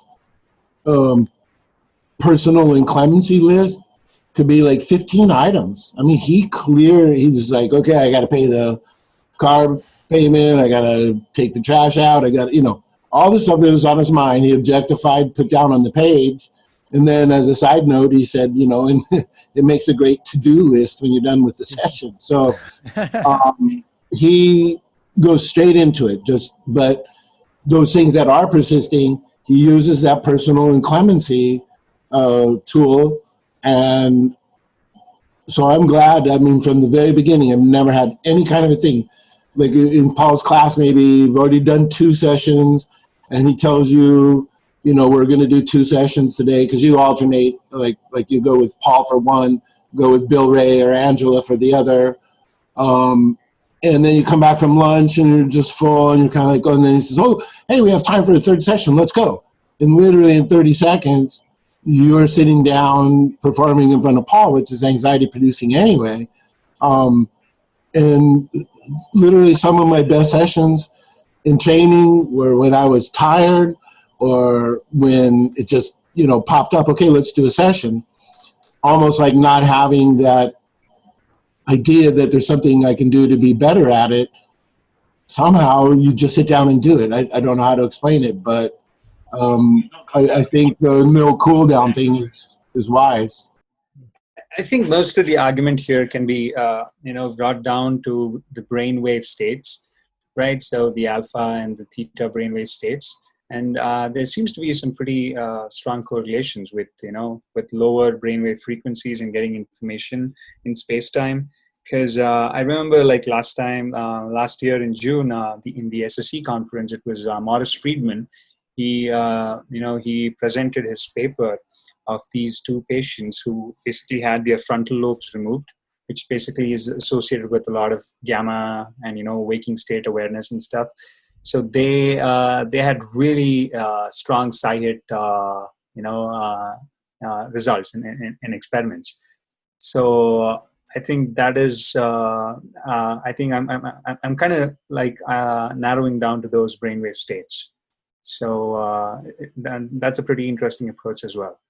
Yeah, not sure though. Could you see that as an impediment that was removed, but Yep. not necessarily the only impediment?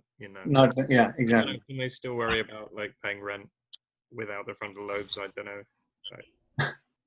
We should remote view them and find out what it's like. Yeah. I'm not too sure of that though. But yeah, but his results were pretty interesting, and he couldn't replicate the results because there were not enough patients with diseased frontal lobes. It would be unethical to. Yeah, but he did propose a model where he would use a small electrical impulse, which would for some time paralyze your frontal lobe, and then conduct the experiments. But Brett, you were talking about this, the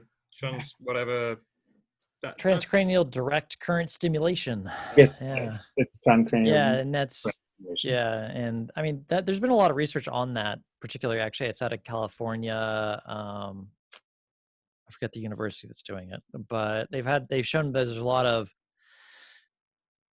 success in learning new things is what tDCS actually is.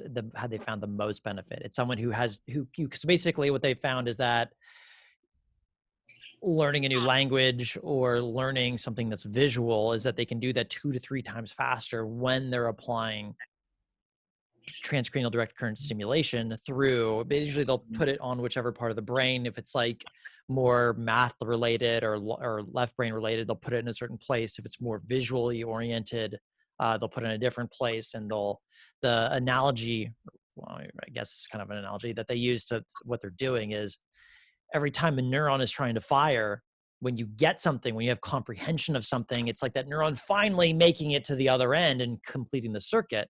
But when you basically do a shotgun of energy approach, you get that connection a lot more quickly is what they're finding. And so that with these are very minute bits of electricity that they're putting into the brain, it's not very precise. They view it more as like they're just shooting a shotgun, across and hoping that it goes to the right one. And it actually does seem to work fairly well This is like under the right conditions. But the activation threshold of synapses, basically, is it? So we were having a discussion. I don't know if it's asking about. I don't know if it's lowering a threshold, maybe, but it is basically, from what I understand of the research and also some of the interviews that I listened to, is that there's more energy that's pushing through to then secure that connection between the two neurons. And so oftentimes what will happen when you're learning something new, the neuron will make the connection, but then you can't repeat it. So you have to keep trying and practice. Yeah. And you have a certain form of priming that the mind actually gets it.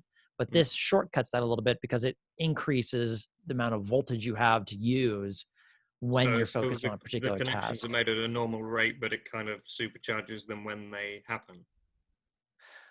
I don't know if they'd say normal rate. I think it's more quickly. It was people were learning in laboratory studies. They were learning new languages. Like that things stick. Yes, like it would once it found the connection, it would keep the hold of that connection. Yeah. And so therefore, like if you're memorizing or trying to understand grammar of a new language, or another one of the studies they did was seeing, like there's a job in the military where it's like they need to look at satellite photography and see things very, very quickly. Oh, is this a car? Is this a tank? Is this a building? Is this a group of people, etc.? They found that they could train people how to do that job like 4 or 5 times faster than if they just did it normally when they were using this type of technique. The same thing occurred when also sniper training as well. They found the training of that was way faster, that the reflex time that someone could have when they were wearing one of these things during practice was much faster than if someone was just practicing without if it it. affects reflexes, then it would suggest that it is lowering the activation threshold rather than cementing connections that are being made at a normal rate. Maybe it is. I'm just like, there's a tremendous amount of literature on it, which you Did could they do anything go that look wasn't on, like shooting people or finding tanks? Did they do anything nice, like language? Identify Language was the third thing. I think the grant money was Department of Defense, so of course, right? But I think they did. It was learning a language was 2 to 3 times faster. Learning a new language. But they only wanted to learn language so they could cuss at more people more effectively. Was that the reason? Brett, did you find any devices that you've used? I mean, I know that the Muse is just more of a recording type of device, but something that gives you an output that gets you into a hypnagogic state quicker, other than the binaural beats, for like extended type sessions? I'm very interested in the neorhythm to test that out. I haven't had I've only used it twice. I used it once last night for just increased focus, which I don't know if you were following that thread on the remote viewing group on Facebook, but it was pretty interesting. It was a pretty interesting experience. It felt like I drank like a huge cup of coffee. And for the next 30 minutes when I was using it, just by putting it in that setting, which all it's doing is it's broadcasting a magnetic frequency that is, I think it's it's like 34, I think, hertz. So it's like attention and focus. And it literally felt like I just drank a cup of coffee without drinking a cup of coffee. So it was neat. I did use it this morning during a written CRV session. I used the theta version of it for entrainment. Didn't seem any different to me. So, but again, like, how would I notice if it was different? I was just doing the session normally. So I'm kind of eager to see what it's like with an ERV type session to see if that affects that. I don't know. So obviously I'll be playing around with it, but yeah, I don't have an answer for you on that one. Try, like, no. I'm wearing the Shiva helmet at the same time. Oh God, they'd probably fry each other out. So you don't want to use like those devices with other electronic devices right next to them because they can break them. So this is why there's a lot of huge warnings on the manual. It's like, if you have a pacemaker, if you have a neural implant to hear, if you have I forget what those are called. It's like, do not use this device because it can interrupt the functioning of other electronic devices. So if it's right up next to it. So another reason why I wouldn't be able to use these headphones. If there's a question of cultivating hypnagogic state, there's a book called Liminal Dreaming by Jennifer Domper, who specializes in liminal state. She's really interesting. If you go to Google Podcasts and search on Jennifer Domper, it's Dumpert.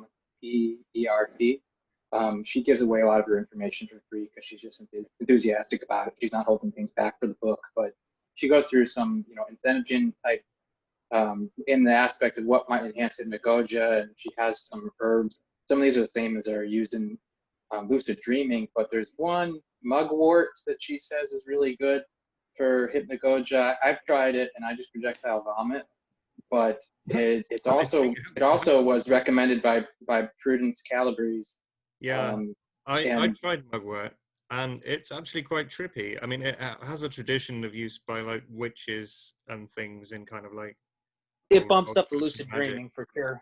But I mean, is this an audio file, or is this something else? No, it's an herb. It's an herb. You can make a tea from it, and traditionally, just the smell of it is supposed to affect you. But I'm not sure. Yeah, I'm people not sure. put it in a bag under their pillow, or burn it as an incense, or I just made it as tea. It's quite nice tea, actually. It's pretty good. I made it as tea, and I tried it on before work day, and I puked in the bathroom. You're doing it but wrong. I'm a lightweight.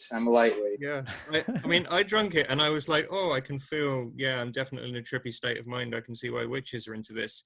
But then using it regularly, thinking like, oh, I'll try doing a few RV sessions and I'll have mugwort tea like every day. It was only the very first time that I had a cup of it that I actually felt a difference. I think it maybe was good for dreams and stuff a bit, but I wasn't paying so much attention to that, but I've just kind of stopped drinking it now because I ran out. Because it's nice, it's tasty, it's good tea. Mine was anyway. Maybe you got some bad stuff. You got some bad gear. Mine tasted like urine. I don't know. I wouldn't know. So should we all be looking forward to Elon Musk's Neuralink? I think it's fascinating. Oh yeah, definitely. Remind me, is it non-invasive or is it completely invasive? I forget. Oh, it's very invasive. Yeah. It's Maybe putting strands right in the middle of where the synapses are to be able to input directly into the neuron an additional firing that's not generated by the brain, that would be generated externally. So I mean, I'd love to try it. Like if I was on my last legs, you know, I'd love to try it. I'd love to migrate into a cyborg body to project the next generation's people. But aside from that, I don't think I like the idea of anything invasive in my head, not because of privacy or mind control, but just because of foreign bodies and biofilms of bacteria and having a route to penetrate inside your brain, which needs to be kept as clean as possible so you don't get encephalitis. So I mean, if you have a smart computer able to put thoughts directly into your brain that you can't tell if they're theirs or yours, that's I don't know. I don't know about you guys. I trust Elon Musk so much. I trust him with my brain. I mean, his stock's going up. Have you seen him on Joe Rogan? Like, he's really good at pump and dump with Tesla stock, so he could definitely control my brain. That's fine.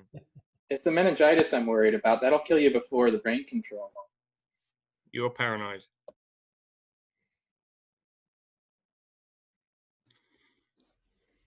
You're focused on this disease stuff too much, man.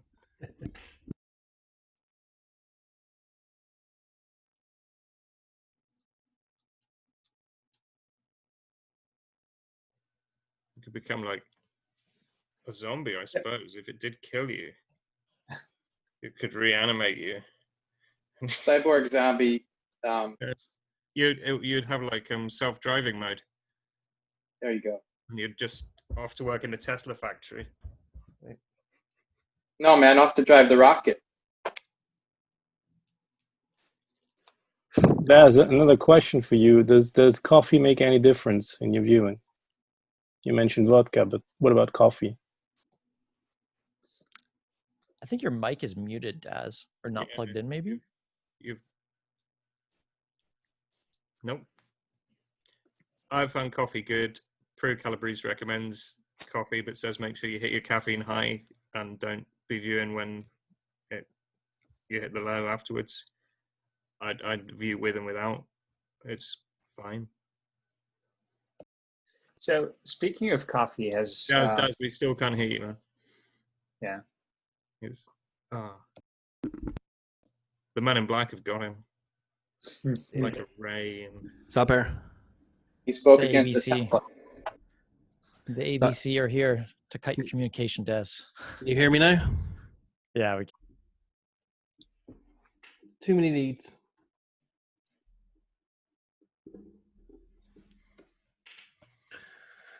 So I don't think anything impacts you, but we're all individuals, so just test yourself and see what works best for you. So speaking of coffee, I was just wondering about the effects of psychedelics on Psy. Do you think? I've got a story. Okay. So there's a paper I read ages ago. I can't remember who did it. It wasn't remote viewing. It was a forced choice side trial. It was a boring lab thing, but they were testing cannabis and psilocybin against each other, and showed I don't know whether it was cannabis, kind of whole organic muesli extract, or whether it was just THC, but that showed a slight decrease in Psy effect, and psilocybin showed a slight increase in Psy effect. I tried doing one of these training targets after I took magic mushrooms, and I did a great session, but it was quite difficult to concentrate on, doing CR. That's what I don't understand. How do you stay in structure when you're doing that? I mean, I couldn't imagine. If you've taken it, like it's not a debilitating. You're not lying there like, hey, the tree's talking. Like people who have bad experiences on that stuff. I think I'm not very experienced with psychedelics, and I didn't take a huge quantity, but it's never been a debilitating, unpleasant experience for me. I've never felt it was out of control or anything like that. Like, I think if people who have bad experiences with that stuff are probably in a bad place. Yeah. Yeah, I think, if you set your intention right before the session and then go about with the intention, if you just anchor that with your intention, I think, I didn't. Okay. I mean, I expected to have a good time, but it was an experiment. I did take it with the intention of doing a CRV session, and I don't know, like, I don't want to burn one of Daz's training targets in here and make everybody who's doing his target monkey second guess whether it's this or not. No, but it was a cool session. My visuals were better than usual, and they're usually really poor. And I got some great visuals and some really. It livened things up a bit. Like, I think your mind communicates to you with symbolic, metaphorical kind of stuff. So anyway.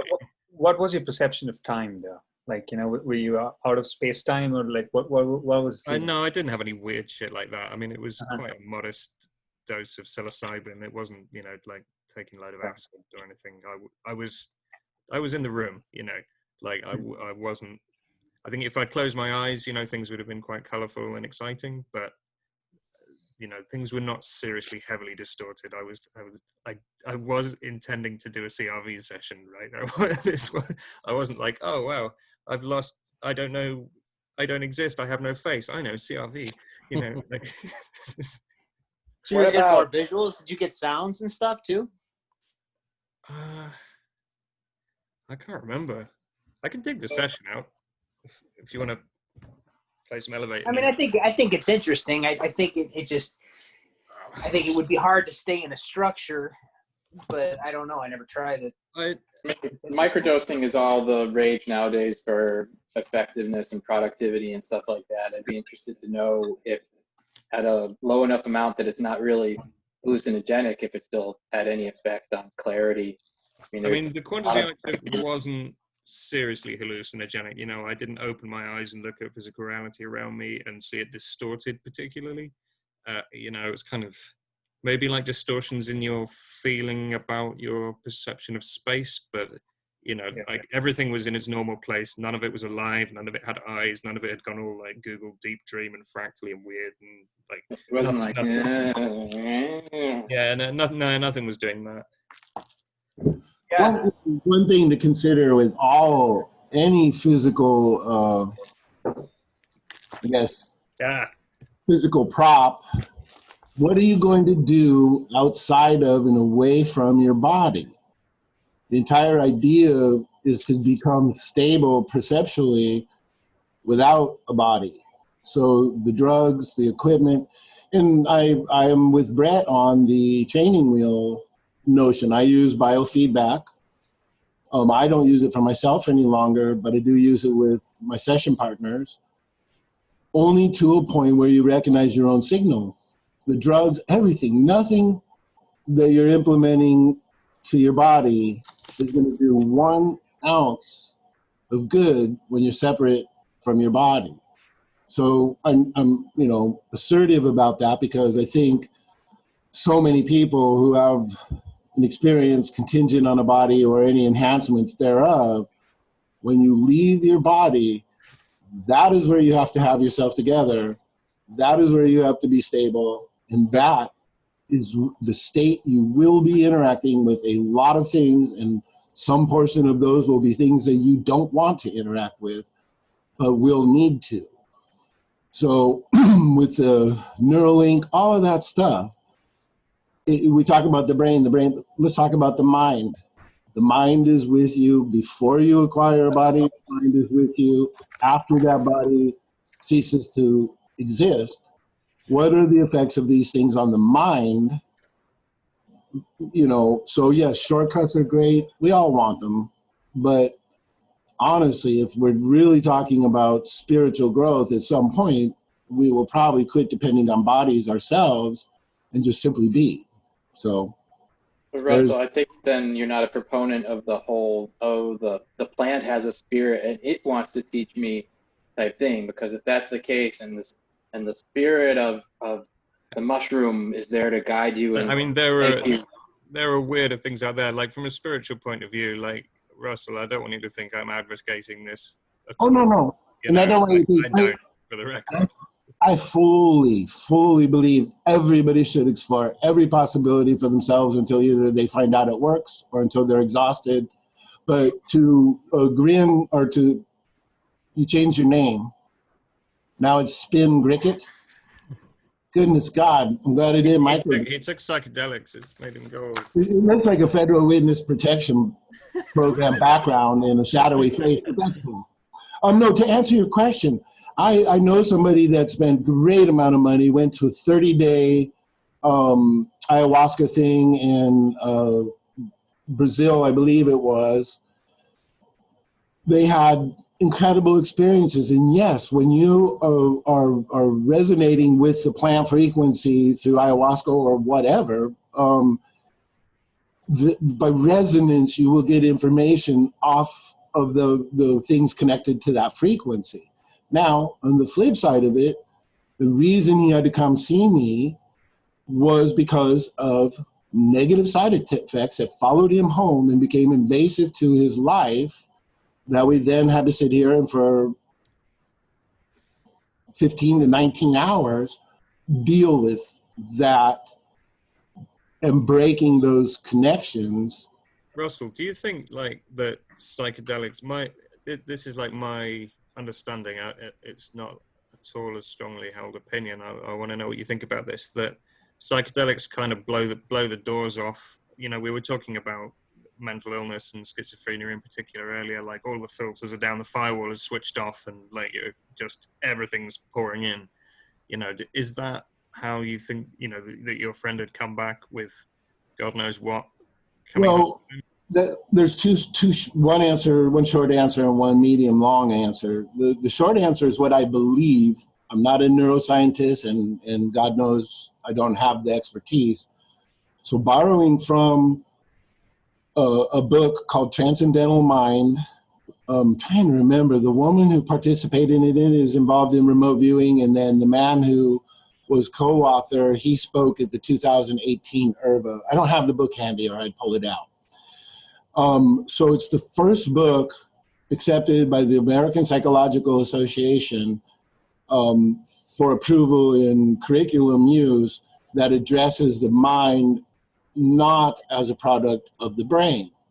The theory they put forth with some good research and credits is that what happens is that the LSD, or essentially whatever psychotropic, it shorts out the connection of the mind to the brain. So all you're experiencing then is the mind is able to move a little freely. Some people say that's why they call, alcohol spirits, because it fuzzes up the mind and you can finally get some distance from your body.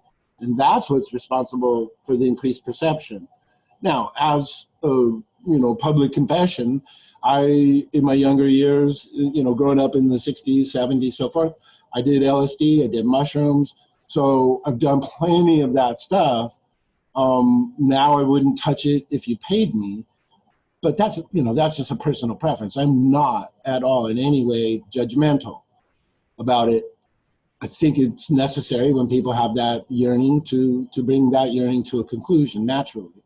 Now, the other question that you asked, what we discovered in the sessions is that these, whether you want to call them nature spirits or enemy, there's any number of names out there for them, they just remained connected. There was never a breaking or end of session or something to say, okay, thank you for the experience. Now you go and continue here. And it's not that this was malicious attachment or threatening. It was more annoying. There was a playfulness, a wanting to assert their point of view, in essence, perhaps even just to be understood themselves. So when we dealt with that, we deal with it very lovingly, very thoughtfully, and the being at some point kind of gets the idea like, okay, maybe I'll go back to Brazil, and they're gone. The GSR has its own indications. And then the person that I was helping felt great relief, and the problem stopped. So did that all take place in the imagination? You know, again, none of these nebulous things can be proved, but time and time again, when I've worked with people to move away from something that had connected themselves to them, that's the result, and the results stay stable. It's not like, you know, so... In magical traditions where people don't take psychedelics, generally, you know, the license to depart, if you're invoking spirits and entities and stuff, you make sure you send them away in various ways. Once you've finished with them, you don't just leave it hanging. Right, and the process that I use is, it's not, you know, get thee behind me, Satan, or casting spirits into the outer darkness. It's a very loving, thoughtful process to help them awaken to their own autonomy, their own mission, purpose, life function, whatever you want to call it, and just get them back to doing what it is they're doing. And you can see this in the human realm. You could go somewhere and be super nice to someone, like you know, there's a place where I get coffee, and right near it is our county's mental health center. And once in a while, I see a person who's having a hell of a time, buy him a cup of coffee. Well, then I go to Fred Meyer and I see him, or I go, and they won't, hey, you know, and they want to follow you around the store, and hey, you know, can I come out to your car? So it's not that, you know, I mean, you can't carry this people around forever. So even in the human realm, if you make a casual encounter with some people, they'll be so drawn to the kindness or so drawn to whatever it is that they don't want to end that. Yeah, I once gave a Diet Coke to a homeless man in Orlando, and he followed me all the way to my car, like rambling and thanking me the entire time. Like, so I kind of like your idea that these spiritual eternal beings, like the bear totem, is really just kind of like a kindly, mentally ill man in Orlando. Yeah, or, you know, and think of their experience. So let's just say we don't know, you know, we have some idea perhaps. I believe these communications have been wholly valid, so we get a sense of their world. But imagine them, if compared to us, we're considering their world maybe within a limited range, nurturing plants, taking care of animals, doing whatever nature spirits do, suddenly to vicariously feel our type of emotion or our type of intellect, or, you know, that might be kind of a rush. It might feel good for them to be connected to us. So to them, there might be a pleasure aspect, or a, hey, this is so cool, or I really like this guy, or I really like this gal, whatever it is. But is that, you know, is that optimum for them? Is it optimum for you? So what are the, you know, like we call it boundaries? What, you know, what are the appropriate boundaries, and when is it time to go our separate ways? So I don't know. I just throw it out there. And again, I mean, I see so much of it that it's dominant on my mind. I don't consciously think it's everything that's going on in the universe. It's just that, you know, I'm a little myopic because I see so much of it, but I do think there's some valid considerations embedded in there. Actually, I've been toying with the idea of trying to learn some automatic writing or automatic typing, because we have some limitations, or at least we think we have limitations through remote viewing, and with naming things, or with picking up on literal spellings of words or numbers. And in reading through Phenomena, the book by Annie Jacobs, she sort of puts the witches from the military program in a little bit of a pedestal. Makes it sound like they were doing things more advanced than some of the people who had been trained in CRV. You know, there was a talk about, oh, they would go into spooky voice, and the other people in the unit didn't like it when they did spooky voice, but they also credit them with some really good hits with very literal information. Now, I'm not a very visual person, and a lot of remote viewing is focused on the visual, and I had the fortune to talk to Paul Smith about this a little bit on Facebook. Is there a bias in remote viewing towards visual channel? I'm really good at imagining music, sounds, voices. I can hear a song in my head. I can construct a song in my head. I cannot construct an image in my head, and I really do have to get into that liminal state or the hypnagogic state to start to see things. And Daz has said that he pretty much doesn't rely on visuals at all for remote viewing. He's mostly going through impressions that things come to mind, or maybe the motion of the pen on the page is cueing him to what he's doing, sensing this is where it needs to go. Could we imagine a type of remote viewing that started more from audio, or started more from a linguistic standpoint and followed from there, instead of the CRV and remote viewing practices that were a little bit biased towards visual in the first place? And could something like automatic writing and getting into a flow state with words specifically get us in the direction of literally reproducing words and letters and or numbers more easily?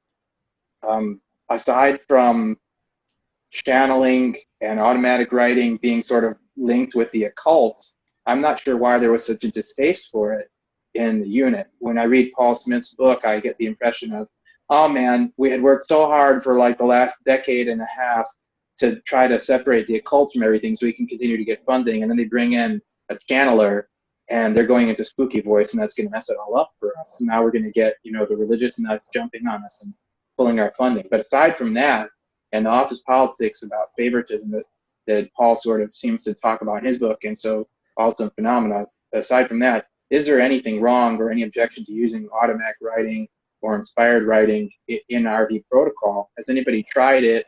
Is there a good path for learning it that wouldn't leave yourself open to be possessed, if that's possible? Is there a way just to focus on your subconscious or your higher self, a la Edgar Casey, and use that within a remote viewing session? Is it worth trying? Is it uncharted territory? Any ideas? Well, to be honest, I mean, remote viewing kind of is automatic writing. You're perceiving something and automatically, hopefully without internal editing, writing. To answer your question about visuals, in hundreds of sessions, I've probably had 5 accurate visuals ever. That's it. And some of what seems to be kind of a niche for me is I tend to get concepts very well, but no visual. I work with my girlfriend, Nancy, frequently in duo sessions, and she has incredible visual. Like if there is an entity or something present, she can describe it as if it was someone standing right there. I have a vague sense of their location, but I'm getting more of the concept. So when we work together, her mental theater is amazing, and she can describe things on that level. So given that we have all these senses, if a blind person or a person loses their sight, their hearing improves. So I don't see why what you're saying wouldn't work. Maybe one person would, you know, have a verbal description automatically that's better than somebody else's whatever. Now channeling, that's a different thing. I have a, how shall we say, conservative leaning towards negative disposition on that, only because of phenomena that I've seen, experienced, and so forth over the course of the years. But yeah, to me, remote viewing already kind of is, I mean, that's the idea.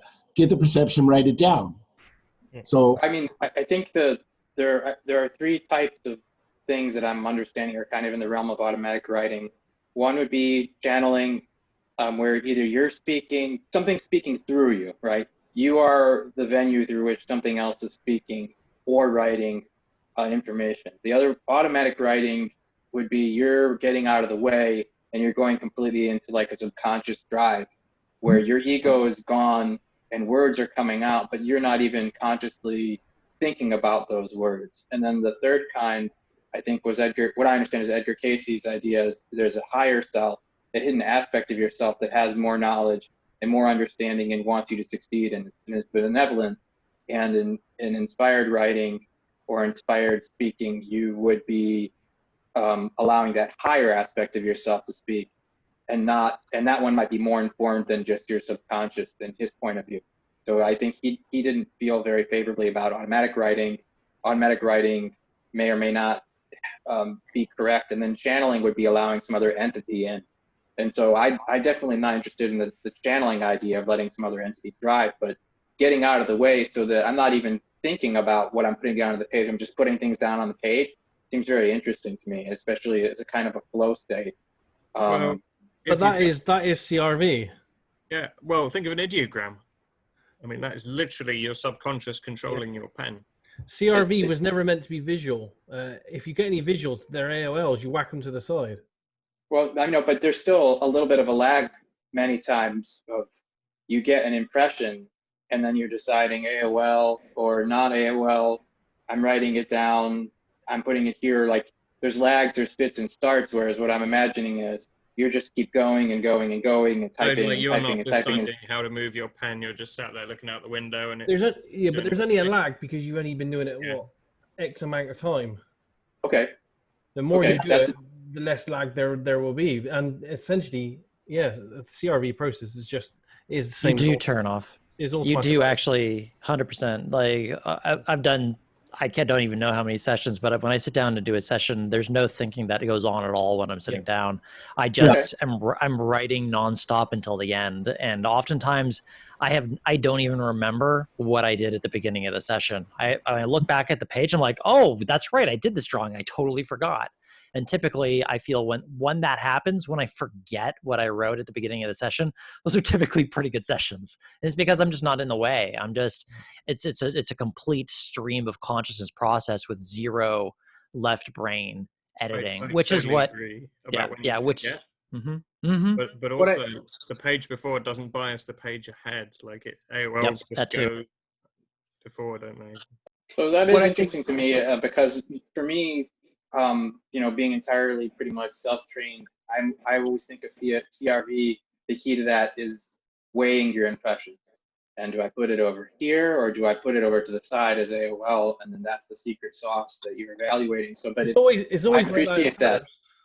Because it's new to you. That's why it takes 2 to 10 years to get it ingrained as muscle memory. And once you get it to that stage, you just plow through it. There's no decisions over everything. It's just everything. The entire process is totally automatic. Right. Okay, that's good to know.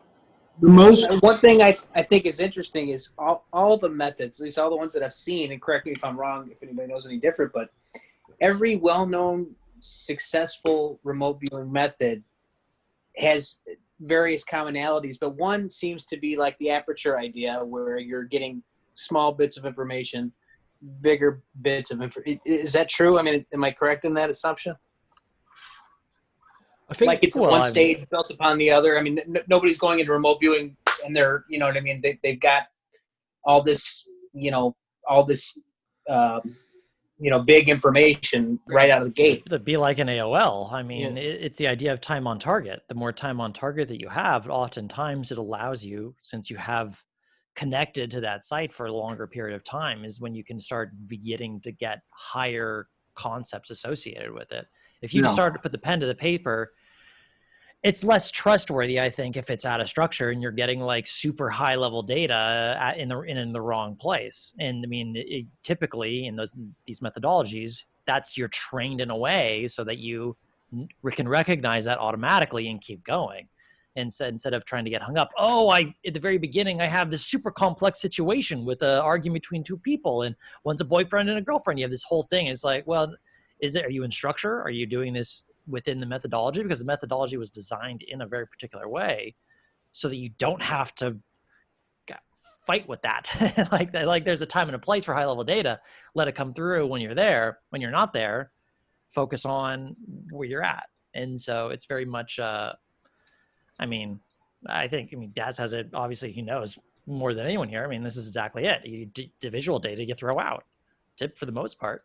And it's funny, I mean, like I did an ARV session this morning and I was in stage 2 and I got a glimpse of the exact photo before I even saw the feedback for it. And so, but what did I do with that? I AOL'd that and I said, okay, that's probably junk. And I kept going because it didn't matter. And so it's like you have to have almost like you just don't engage it. If you start engaging it, then you're going to start trying to figure out what it is. And when you're trying to figure out what it is, then you're going to start thinking. And when you start thinking, you just slam that door shut. And when that door is shut, I mean, then you're literally in imagination at that point, which is, you're not going to have good data at that point. So, and back to what you were saying about structure, back to a spin/grin. I hated hearing this term structure, structure, structure, stay in structure. It was caustic to my nervous system at a certain point. Then when I finally got some in-person monitoring and took a few good beatings, once I realized, I mean, it is the structure. And Ingo said that. He wants you to build it in. It's just like driving. Think of the first time you're driving. My God, I remember just, oh no, white line, oh no, yellow line, just back and forth. And now you can just drive and have a coffee, talk to people, mess with your radio. And it's like that. So as much as I hated it, and I really did, when I finally listened to the instructors and just did the structure, you get at a point where literally it is almost like automatic writing. Sometimes you can't write fast enough, and it's just flowing, flowing, flowing.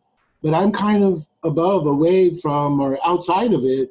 And as that stuff's coming through, it just goes down on the paper. And I don't know how to analogize it except for the driving analogy. And like Brad was saying too, Paul at a certain point, he'll teach you about what he calls valid stage 2 imagery. And sometimes it'll come in and he teaches you to differentiate it. But it like a good example he gave, he said the first time he had a valid stage 2 image, and it was towards the point where he was reaching stage 3, he said instead of a solid, heavy, bright, still picture, it was wispy, like I think he says half-remembered dream. But the thing that threw him off was the grass in it was moving. And so even then, once he gives us some hints as to differentiating valid stage 2 images, they still go in AOL. You don't start to entertain it, like Brett says. One time, actually, I was so frustrated with an image, I took and wrote a big full description of it to try to get rid of it. And Paul says, no, you just put so much attention on the thing that you've built it up into something. All you've got to do is just write, flash of mountain. But I was like, okay, it's a tall mountain, it's jagged, and I'm just writing the whole thing, trying to get the damn thing out of my head. But by putting that much attention on it to even describe it that much, I led myself down the garden path. So just like, okay, this one is this one's that. They both go. They go with a brief description. If you're one that likes to, symbolically break the signal line by setting your pen down or not, and then just remind, and I'll do this a couple times during a session, I'll remind myself, I don't know what this is. And that's it. Just start always with I don't know. Or if you start to think you know, just remind yourself you don't know. You have no idea what it is. So just keep describing. And hopefully that kind of helps you assimilate that structure concept. I like 100% agree with you with that idea, Russell. Yeah, I don't know, because there's actually an even added benefit to that when you have that little bit of a prompt of, I couldn't possibly know what this is consciously. It helps you kind of just back off and stop caring and just listen. Because when it's like, oh wait, I need to know, like that's really almost your ego talking, trying to figure it out or pattern match it. And that's the number one thing that's going to get in the way of you actually getting on target data, is trying to engage with it. So if you just, if I notice myself like getting a little too interested in the session, I'll actually do that exact self prompt. I was like, I couldn't possibly know what this is, so why am I trying? Oh yeah, I should stop trying and just start listening, just start perceiving again. And that gets me back on track in the session. So I think that's a very valuable little prompt to actually hold on to when you're doing the work. It's a similar kind of thing when people are just beginning. It's like you tell them, hey, if you just take a perspective of just don't give a shit what comes out the other end of this, they'll do actually pretty well, because it's like, I don't give a shit. They just write down. They're not really invested in the outcome. And when you're invested in the outcome, you get in the way of it and you go right into imagination. And so this is where that term RV robot kind of comes from. It's like, you want to be like a robot in the session and engage with it. And then once you're done, you can take it, analysis to the moon as much as you want, figure out what you want to do next, etc. Be as interested as you want. But in the session, it's typically not advised, at least from my perspective. That's what I helpful found too, was because there is some advice out there from people saying that you have to cultivate like an incredible curiosity in a session, that you have to have that need to know, and that curiosity is what's going to drive remote viewing. So I appreciate to hear the different perspective. Sure.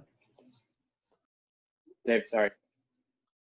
Well, that's right. I was going to say that I had done some sessions, particularly like the target bots. I'll just do 1 through 3 sessions, and I'll do them, but I'll do them over and over. And I'll do like 10 of them, and I'll try and get myself used to doing a session and then just putting it to the side, and knowing that when I go to do the same session again, I won't think about what I came up with the last time. I'll just go and do the session. But like, I'll start it. I'll do the session the first time, and I'll get to stage 3, and I just won't have anything. Like I'll have stuff in stage 2, but I just won't. I'll just draw a line or 2 or whatever. So I'll keep doing the sessions. And the more I do that same session, though, over and over, I'll get less and less stage 2 descriptors, but I want to go right into sketching. You know what I mean? By that time, I'm like, I want to go to stage 3. But it's weird. Like, I can't get to, for sometimes like my first time through it, I just don't feel like I have enough there. I don't feel that expression, but then later on, I won't even, I feel like I can't wait to get to the sketching portion of it. You know what I mean? Later on down the road, if I keep nailing away at it.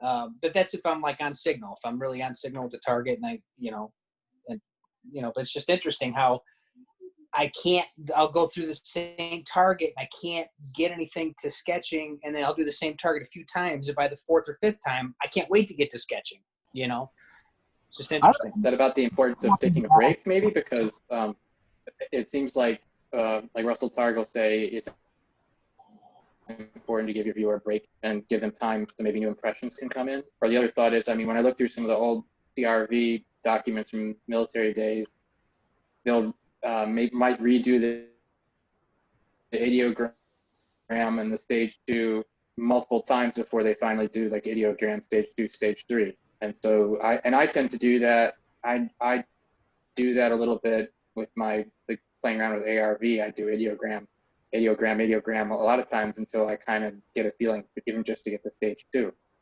But you don't have to, I think, do just stage 1, stage 2, stage 3, and go linearly through the whole thing. Doing the ideogram over again, I feel like it helps me to reconnect or maybe get a different aspect that then informs stage 2.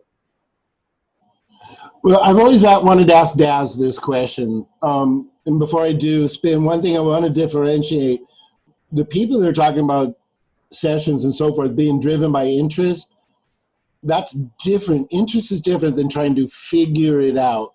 So for instance, let's say something I've never seen before is flying, across my yard. I'm going to be highly interested and very attentive and very much looking at it. But it doesn't mean I'm going to try to, figure it out. I could set the figuring out part. So I do think interest in the session, it does drive the session, but I think it can be differentiated from trying to figure it out. Now, for the question I've always wanted to ask you, Daz. So when you do 6 paper sessions, when you were working with Farsight, and then you're doing the production session on film, so you've obviously, maybe done several stage 1s, several stage 2s, or like David's talking about, maybe if you left off on stage 2, you pick up a stage 2, I don't know. But when you're doing that live thing, are you still getting incoming data? Yeah. But bear in mind, there might be a lag. So, we'll get set when I worked with Courtney, we essentially just get, it's target 15 or target 16. It just usually had a number, and it was sequential. So, I just get, start work on target 15. So I would do that. But it works in a way a bit like having a monitored session, if I'm honest. So I would do an RV session and I would send it back to Courtney, and he would say something like, on page 6, you drew a sketch. Do me an RV session on that sketch. Or on page 8, you said this sentence. Do an RV session on that sentence. So then you would do another RV session, and you do that, and you'd have, I don't know, between 2 and whatever RV sessions, 8 RV sessions. And then he would just say, okay, you've done enough now. You can do a video if you want. And that might be, you know, in some cases, that was 3 months after. That might be 2 to 3 months after I'd done all the paper RV sessions, because I might have done mine first, and then we're waiting for everyone else to catch up.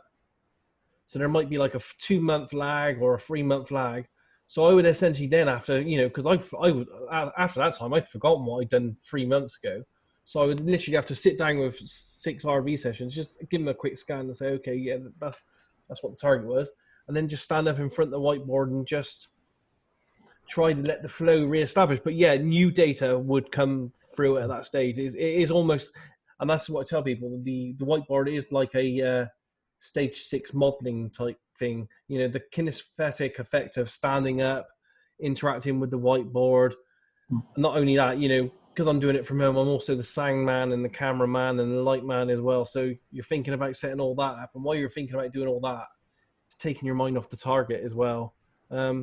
Yeah, so I think it does initiate new data streams as you're doing the whiteboard work. Awesome, thank you. Daz, you don't have a camera crew there working for you? What do you mean?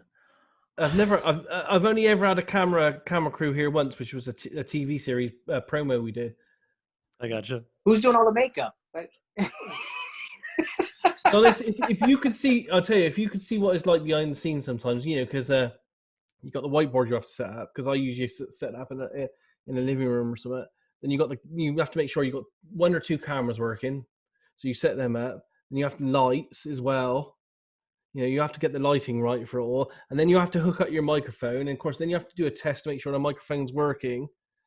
And then I got like a timer going on my, you know, I got my phone going with a timer, because I'm thinking in the early days, I used to do like, you know, I used to ramble on for an hour, you know, so I'd done 6 paper remote viewing sessions. So that's an hour each. So that's 6 hours worth of paperwork. And then Courtney would say, okay, make a video now. And in the early days, you know, the videos me and Dick used to do, each one we used to go on for 1 or 2 hours each. But later on, I got the impression, well, Courtney's not going to use all this information. So I have a phone running with a timer on it, and I say to myself, okay, I'm going to try to get 6 hours worth of paper remote viewing sessions and whatever else I can add within 20 minutes. And then I just, you know, I got the phone running, as I said, I got the 2 cameras running, 3 sets of lights, and the microphone hooked up to you, and then you have to try to remote view on top of all that. So it's a bit of a distraction, but I think the distraction is to the benefit, really, because if I didn't have all that to worry about, I'd be there thinking, oh, I wonder what this target is. I wonder what it is. Am I going to hit it? You know, am I going to get new information? But because I'm worrying about the technical details, it's a good distraction. I wish I had a camera crew. The day I had that would be interesting. Although that might be bad as well, having people, because I did have a guy here recently do an interview, and he was there with a camera crew all day filming me. And, you know, they sit you down and they ask you questions. And the guy, you know, you got the camera crew, and he's coming right up close to your face as you're like talking in the interview, and you're thinking, fuck off, leave me alone. And then you have to go out afterwards and like, okay, now we need B-roll. So, you know, you got to walk down the street with the interviewer, you got to walk back, and then you got to pretend to look out into the distance knowingly. You know, you're like, Did they have you do the head nods, like where you're supposed to be listening, and you do the, okay, we're not actually asking you anything, but we need you to nod your head. 5 minutes to sat there going, yeah, that kind of stuff. Yeah, horrible stuff. I hate it. I hate all of it. So yeah, the other side is when you get a film camera crew, and it's just as bad, to be honest, because it's hard to concentrate and answer questions when you got someone coming right up. You know, you can feel the camera coming right up at your face, like you're like, go away. I'm not natural, I'm afraid. I don't like. Who did you vote out of the house? Sorry? Was it like Big Brother? Did you vote somebody out of the house? I had the camera crew actually in my house for the day. I've had it twice now. But you know, I have to get used to it, because I'm working on a couple of potential TV series. So if they come off, then I will definitely have to get used to it. But you know, I'm working with people like Dick, and Dick's been doing it for years. David, just to go back to your question about my magic mushroom session that I'm not going to burn, but I'll come onto the Reddit and I'll tell you.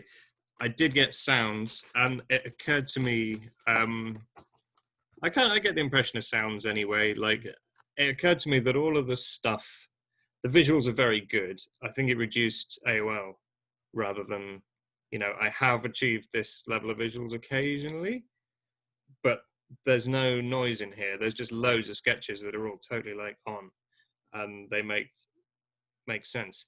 But I think like really the psilocybin enhanced perception in the way that it would enhance your perception of physical reality. So it just made things a bit brighter and more kind of nice and lively, colorful, sparkly, if you like. Sharper contrast. So yeah, I mean, it didn't, I don't think it strengthened the signal line. I think it kind of made my perception of it a bit more kind of engaging or cool or whatever. And I would think there would be a small window too. I mean, you probably want to get in there when you're not, like totally feeling it, I would guess. Well, no, I don't know. Like, I think I waited for it to kick in, and then this started at 21:12, ended at 22:05. So yeah, not huge. I've written end session. I'm running out of steam here. Just kind of going, but it was a good session, and it was interesting, and I think I actually answered the tasking as well, but it was difficult. I've not repeated that experiment. So I can put this.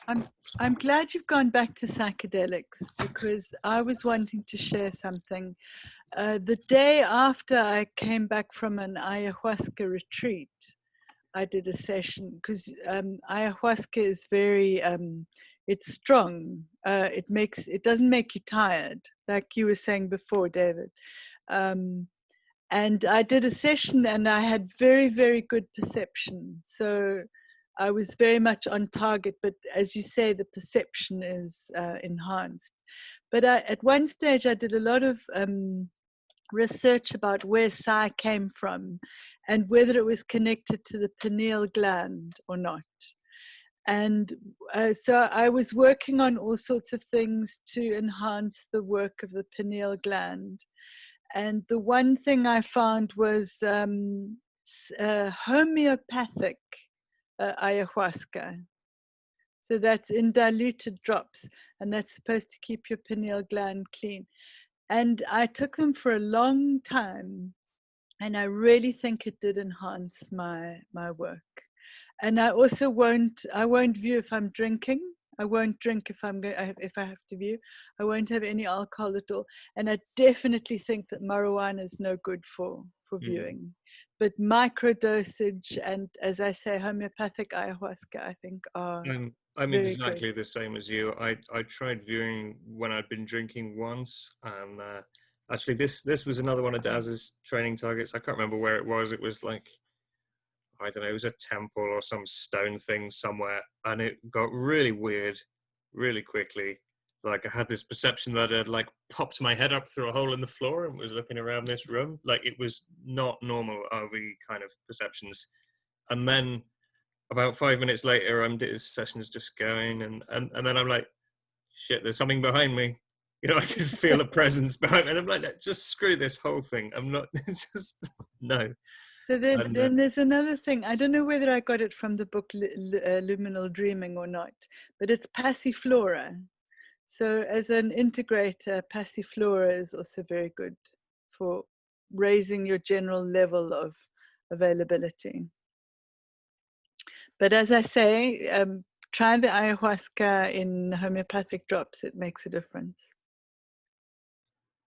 I did ayahuasca, and it was kind of interesting. All I really did was sharpen my senses. It just made like my hearing felt like it went to 115, 120%.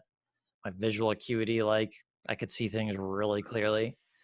Obviously, if I closed my eyes, there were some pretty wild colors. And most people, what they did is they just closed their eyes and went into like a deep, like meditative state, and they just went into those colors up behind their eyelids, and it turned into like fantastical dreams for them. But I was more interested into what it was doing to my senses. And so I was like, oh wow, it's like all my senses the volume's been turned up on everything. And yeah, that was And then I took a second dose, and that was a mistake, and I felt like I almost died. So don't do that. No, but Don't do that's that. the thing, is it's very, very, it just like turns the volume up on everything. But you can also, I mean, I actually found I had a voice talking to me. So I would say, okay, that's for the visuals. What about that? And I'd get answers to questions. I had an interesting... To go into like a deep meditation and kind of go off and make contact with that voice, or did it just pop up spontaneously while you were eyes open and physically doing stuff? No, I had my eyes closed and I was getting very, very strong visuals. I was getting like a film, and I said, oh, well, that's very nice eye candy, but where's the message? Because there's supposed to be a goddess of the vine and the whole number, right? So I said, oh, I'm not interested in eye candy. I'm here for the real thing, right? And I got a reply straight away. I had a different kind of Daz, voice in mind. If I could just tag on to that, to piggyback on that, Coral, it's like, because I ended up taking, there's an option to take a second dose, and I was like, I'm someone who likes to experiment, and I'm like, yeah, why not? Let's see what that experience is like. Big mistake. And it was all the colors inside the eyelids started to look like they were melting. So it was a very bad experience. And for the next 6 to 7 hours, it felt like I was on the brink of dying. And it was, I heard a voice. It was not like an audible voice, but it was like I was hearing my body talk to me, is actually what I was hearing. And it was saying very clearly, don't fall asleep right now, because that would be very bad for you. And so a very interesting side effect of actually doing that is I had what felt like a dialogue with my physical body, is what I had. I mean, that's the way I kind of perceived it at the other end. Like, it was trying to guide me out through that awful decision I had made and say, listen, you need to do this. And it's like, it just felt like I was communicating with my body directly at that point, because it was in such distress. And it's like, okay, I know, it's like it knew how to manage it. It just needed me to cooperate with it. It was like, okay, do this, don't fall asleep, make, just like hold it. Like, it was very weird, but yeah, don't take that second dose is what I would say. Daz, have you ever had a target that you couldn't view, like something that you've had a few passes on, and for whatever reason, like not necessarily like somebody's blocking you or something like that, but more like it was just so stagnant or something where you just couldn't get your sub to play along? I'm just trying to think. Anything I couldn't view. I mean, in my early days, I couldn't view any target that had water in it. I couldn't pick up water, and that was probably because when I was very young, I had an aversion to going in the sea and water and swimming and stuff.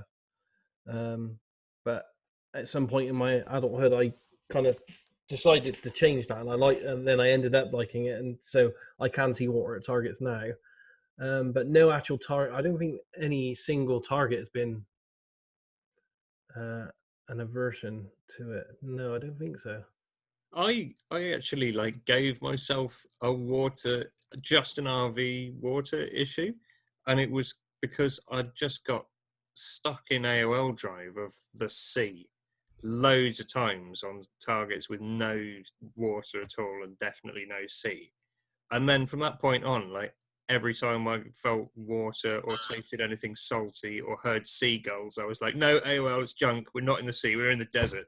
And I just bombed anything that had water or didn't. I don't think there's anything that ticks me off more in a session than missing water, if there's water at the target. I think that happens when there's bad tasking, when there's something bad on the other side and your subconscious just doesn't collaborate. Yeah, it's possible. Yeah. Well, it would also be, I mean, you can work at a very basic level on practicing on hitting land, water, or structure. So just at an ideogram, a gestalt level, where you just practice that. Like Paul Smith incorporates that into his training. So it's like, you're not going to do anything until you can start hitting these, pretty sure. So yep. When we started our monitored sessions in basic, he had Angela Thompson Smith there, And that's all we did. And the first sessions were 30 seconds long. Ideogram, A, B, correct, not correct, over and over and over. Then a little bit more. Then when you're done with the class, 6 months of homework, only land, structure, water. And then at a certain point when you move to intermediate, learn stage 4, obviously you then start to incorporate other gestalts. But I will always be grateful for the restraint that Paul put on us until you can just literally feel and recognize land, structure, water. Sometimes I'm 3/4 of the way through an A, and I'm already feeling what the B is going to be, finish out the A, and then go to the B. And in terms of correct gestalt, my ratio is very, very high. Now, stage 2 might be a different story, but at least at this point. So that repetition on the fundamental 3, I think is highly valuable.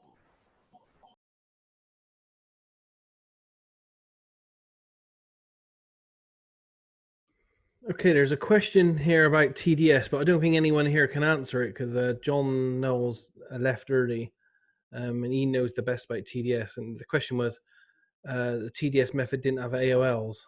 I'm not sure about that, though. I thought they did, but it's been a while since I read their manual.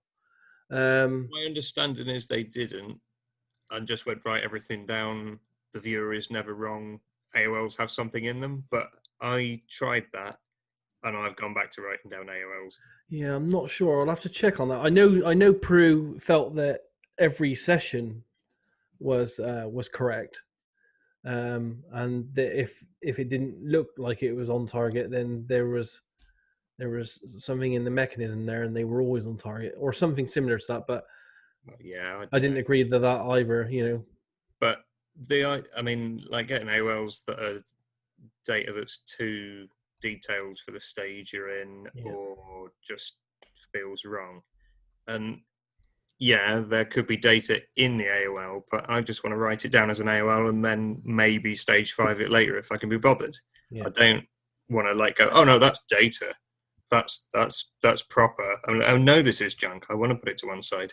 I mean, isn't that one of the main fundamentals, or one of the really valuable parts about just the methodology of? I mean, there's different methods of RV. Is that it gives you an ability to separate from just normal psychic functioning, noise from signal with AOL, and getting it within a structure. Like normal psychic function does not. You don't have that ability to know whether or not, I've been talking for 5 minutes about what I'm just perceiving straight, and you have no idea where you swapped over to imagination and when you swapped back to signal, and maybe then you swapped back to signal again, and it's just back and forth. So you have no idea which part was noise and which part was signal, where the method, the different methods. I mean, AOL seems like a cornerstone. My entire TDS training is like watching 11 hours of YouTube videos. That is their I don't know what level RV course that somebody put all the videos up, which is great. And I think from that I can remember Prue saying, no AOLs, no deductions, just put everything down together, mix it all up in a bucket. Don't. I still put down my AOLs, they're still on the page. Yeah, I do. I'm just objectifying. I'm just saying this is something that I didn't ask for in the right place. That's the only difference. And then I just go back to where did I leave off when this unasked for piece of information? I tried doing it that way without putting them aside under AOL, and I think it caused. I mean, maybe it's because I came from doing CRV and had beliefs about dissipating AOLs or whatever, but I ended up getting sort of tangled up in them and worrying about I haven't declared this AOL, and then I would just end up you didn't use the magic structure, David. It's a I didn't. structure. Well, I did. I just used the wrong one, or I did. No. I don't know. Now I do some bastard mixture of TDS. Are you using and a cedar? You're supposed to use a cedar pen, not a Oh, pine no. pen. Yeah, Ah! where it's all a plastic pen. Oh, okay. Now you're. What now you're just- methodology do you use, David? Do you use CRV or you use something else? It's sort of mostly tDCS, but then I do declare AOLs and I do use bits of CRV, and also it kind of depends how the session's going, or if like if I want to do lots of drawings, I'll just turn a new page and write stage 3 at the top of it and do lots of drawings. I won't go through the tDCS like, oh, you must do like stage 1, 2, and 3 times and do lots of scans. You're not allowed to draw until you've stage 2 again and again and again. Is tDCS, is that Ed Dames thing, or was that who did no, tDCS? it's Prue Calabrese and John who was on earlier. But. Dames is TRV. Oh yeah. Sorry. Yeah. It's close. There's like a 7-part training video that somebody put on YouTube a long time ago. It's like 11 hours of tDCS training, and I think David went through that. I've made a commitment to go through that over the next few weeks, just as kind of a refresher and reinvigorate things for myself. And so we'll see. It's nice to. It's very similar in ways, but it's interesting to see it through a different perspective. Yeah. And I recommend. And if I was gonna.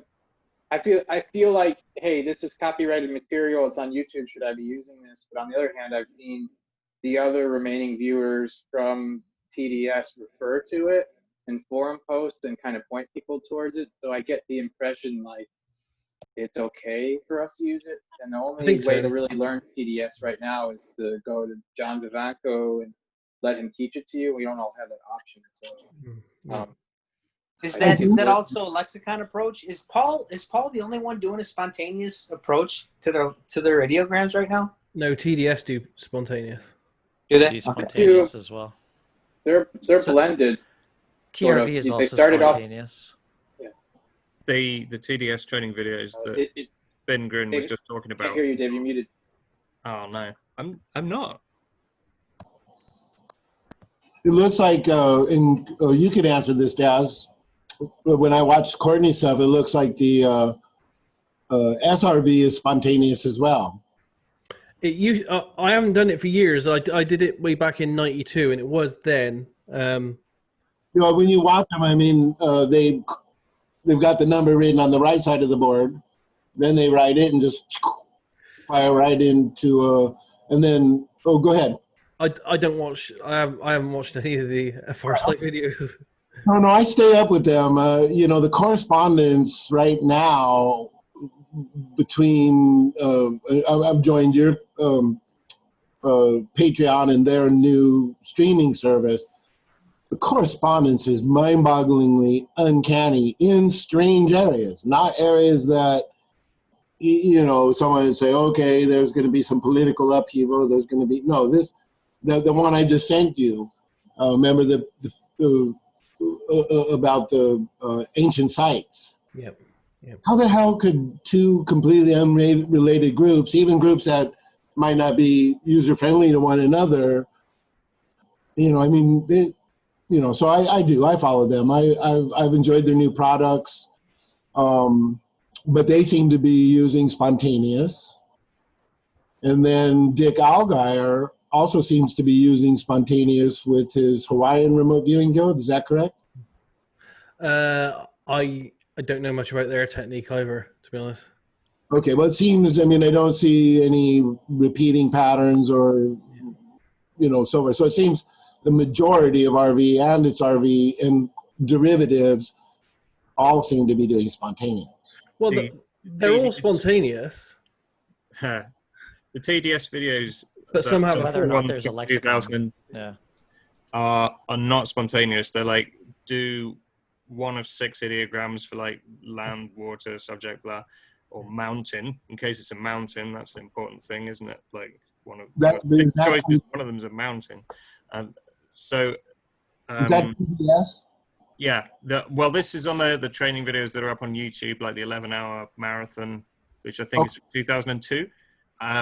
But something in my head says that Prue had a change of heart on that later on, and in the later days of it had kind of given it. And I've tried doing it. I've tried doing ideograms, drills. I've done pages and pages, and all I did was like upset my subconscious and confuse my ideograms. And Now they're just back to like compound spontaneous ideograms, and they're way better.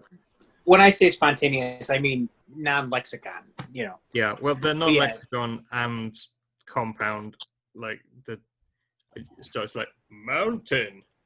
No, just like. But it should never be like that anyway. I mean, the shape is only an initial indicator. The overriding for it will be the feeling motion part of it. Yeah. What I do like about tDCS is that they incorporate a bit more into the A component of stage 1. So it's not just the feeling motion. They do like what they call it, topography, which is just like feeling the shape of it in space, and also just sticking your pen into it and feeling whether it's hard or soft or springy and getting like a tactile sensation off it. You can do that in CRV if you want when you're going for the motion. Like I actually recreate the ideogram in the air above the page as I'm looking for the motion of it. So it's you can certainly do that. And sometimes I'll actually just feel it when I'm going for the feeling. I'll actually put my hand on it on the page. It's like as if I'm pushing my hand through the ideogram. Like, what is that? What am I touching? What is that sensation, a feeling of when I'm touching it? And it'll just TDS does a lot of that stuff too. Yeah, it's just a kinesthetic approach. Paul teaches the same things, the retracing in the air. And then one time he said, just take your top paper, just put your finger on the ideogram and just maybe move your finger a little. And, you know, it worked. The data starts flowing. So Paul's got several different techniques. One really weird, like, graphic or visual I got one time was Paul was explaining, if you look at the ideogram optically, what if you came in from the bottom, or what if you came in from the top, or what? In other words, you're not always going to come into a scene in a straight. So instead of a house just looking like this, it could look like some weird if you came at it from the side. And all of a sudden, it was my breakthrough on ideograms and probing. I saw the ideogram three-dimensionally, like a snow globe. And like I could stick my pen or my finger down in there and go, oh, okay, there's a little, you know, cottage, and there's Santa's workshop, and, you know, whatever it is. I don't know why it came to me as a snow globe, but all of a sudden I got the sense of the ideogram as a three-dimensional, even though we're expressing it two-dimensionally.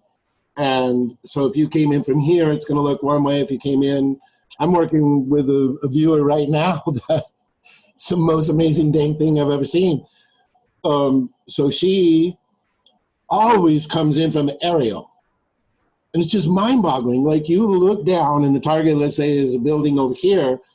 She'll have the parking lot, the little stalls, the building, every time. So now I'm trying to train her move commands. Well, you know Catherine, Brett. So now she's an incredible session that Paul didn't even want posted on Target Vault because it just literally gave the target away. It was an exact drawing. So Paul's like, oh gosh, I don't think we should put that one out there because it's kind of a spoiler.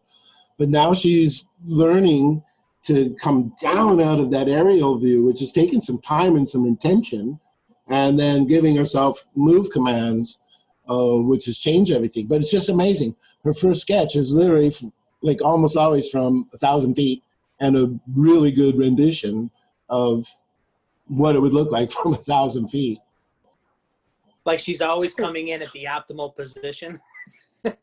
Above, and a couple times, whatever it was down there, she just didn't feel like connecting with, and the whole session was just maybe a couple of different points of view, as if you had moved in a helicopter with no ground view, nothing. And so now that she's got herself able to, and she's very excited about it, she can, you know, bracket, move inside, move around, move to optimal, whatever it is. So this last session was great because she got herself down to the ground and then moved around it and then inside it. And like I said, Paul didn't even want to post the session because it was a spoiler.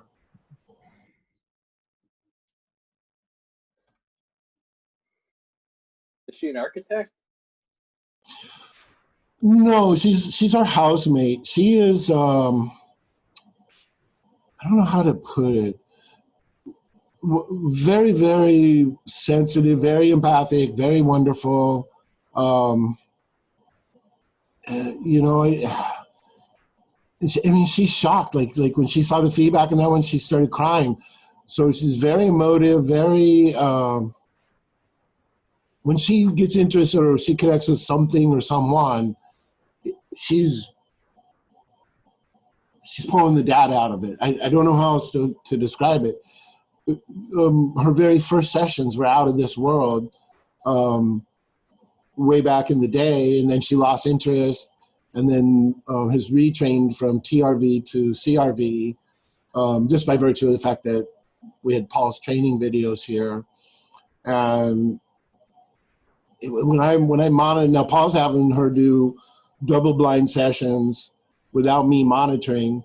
But when I monitor her, it's amazing to watch. Like you'll see her do little micro body positions, and like she's looking at something from a different angle, and like she'll have one hand frozen and she'll be sketching. So there's something going on with her that's very, very immersive. And then she'll get a little drifty, and I kind of, I mean, I've had to use, you know, what they call a bilo break a couple of times. And then when her spelling and everything starts to go to crap, I'll kind of prompt her just a little bit, and she'll, oh, like this. So I don't know what the ingredient is, but it's immersive. It's, and with her life, compassion and empathy and the way she interacts with people and everything, you know, that's all I can say. I wish I knew what it was, because I tried to duplicate it. Now, Russell, Ingo, before Ingo developed CRV, and he was basically just doing like, I don't know, I would describe as like an extended type of thing. But I mean, he wasn't like laying down and listening to headphones, you know, to binaural beats or anything. He was just basically closing his eyes, wasn't he? I mean, before he developed CRV? I mean, Daz would probably know better how to answer that, but in terms of what he did there or what he did at the Monroe Institute, that kind of thing. Prior to that, it was just straight up Scientology, which was get out of your body, get stable, intend yourself to be where you want to be, go there, that's that. So it was very matter of fact. It would be done sitting up. Now, when he did penetration, viewing the moon, by all indications, from what I can decipher out of the book, he was just sitting in the chair across from Axelrod. I didn't see any indication that he had laid down or done anything. So the way you're trained in Scientology, you know, I mean, like one of the commands they might give you 100 times or 200 times in one session, get 3 feet behind your head, you know, and you do that, and then all of a sudden, and when it first happened to me, I mean, it scared the ever-loving crap out of me. I positioned back. It was almost like Dick Allgaier was just explaining about his recent experience where he saw his own skull from outside. It was frightening me. I got very, very sick, like literally nauseous to the point of throwing up. And then I didn't want anything to do with it. But it wasn't the magic. I could literally see every single hair in great detail, shiny color, like it was under magnifying glass. And then my perception started to move laterally, and there was definitely at least 1.5 feet between myself or my perception and my body. So I had a hard time with it. I shut that whole business down actually for years after that. So Ingo stuff was just straight up do it, and there was no monkey business about it. Pat Price too, because he was doing that before Ingo had developed CRV as well. Am I right on that, timeline wise? Yeah. Sure. Yeah. I mean, you know, Pat Price was an OT5 and Ingo was an OT7. Ingo did it exceptionally fast compared to most people. I don't know anything about Pat's training, when he joined, when he left. I've listened to some videos from his old roommate talk a little bit about it. I've read some stuff that Daz has also read and is aware of. But I don't know anything about when he started any of that. What do you Ingo's, got, Daz? But he did it conscious, right? I mean, they say, oh, well, he would take his glasses off, clean them, put them back on, and get started, right? So it doesn't sound like he went into any special brain state or hibernation. None of those did back then. They just literally, and it was a lot of experimentation as well. The early SRI stuff and before SRI, when Ingo was doing, the very first attempts at like looking at boxes up on the ceiling and stuff. It literally was just hundreds of experiments, just trying to do it over and over, moving his consciousness outside his body to see what was out there in the box. So it was literally just pure experimentation. They were making it up as they went along, really. Yeah, Janet Mitchell, when we met her at IRVA in 2018, Brett, you were there when we crashed into her at the elevator. Mm-hmm. Yeah, so funny because Brett and myself and who was it, Shane Ivey? I don't remember.